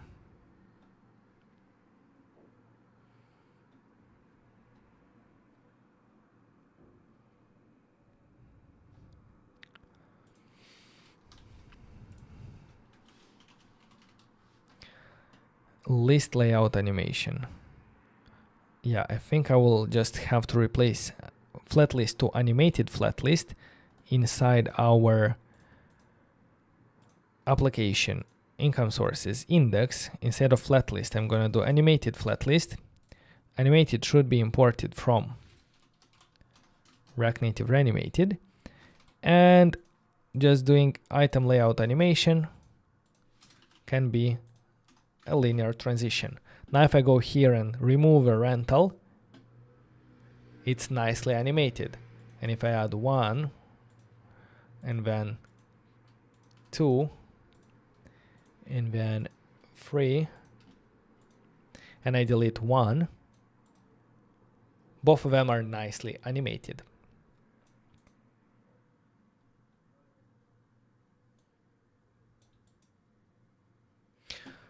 Perfect, amazing. So that is also our animation. So I'm gonna do git add, git commit, delete income source. And with that, we have our list of income sources, adding, categorization. We don't have editing, but we have delete. But editing, maybe we can do later. So with that, we have our first main feature of tracking income sources. The next step is maybe going to be to add some like a chart. I think would be really nice here to see how your income sources are distributed between maybe active and passive, or between different income sources at all. Let's do here tracking income sources.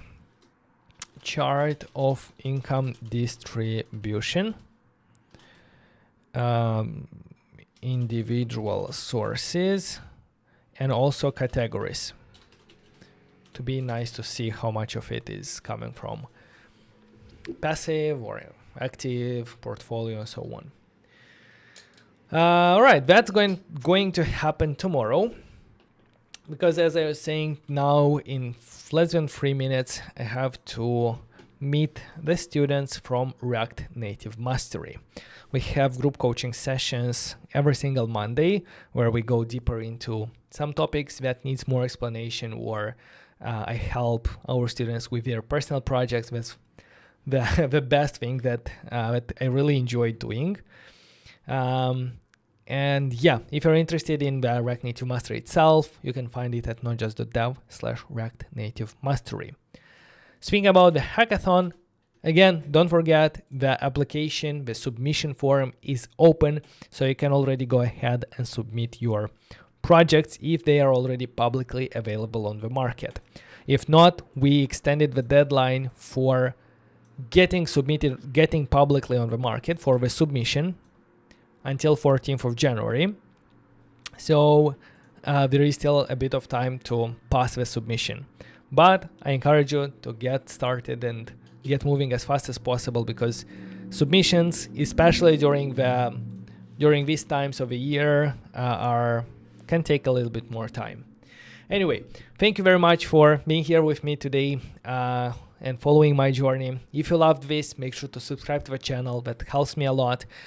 And I'll see you tomorrow, because this is the last week of daily streams during December. Have a great day, and I'll catch up with you tomorrow. Bye-bye.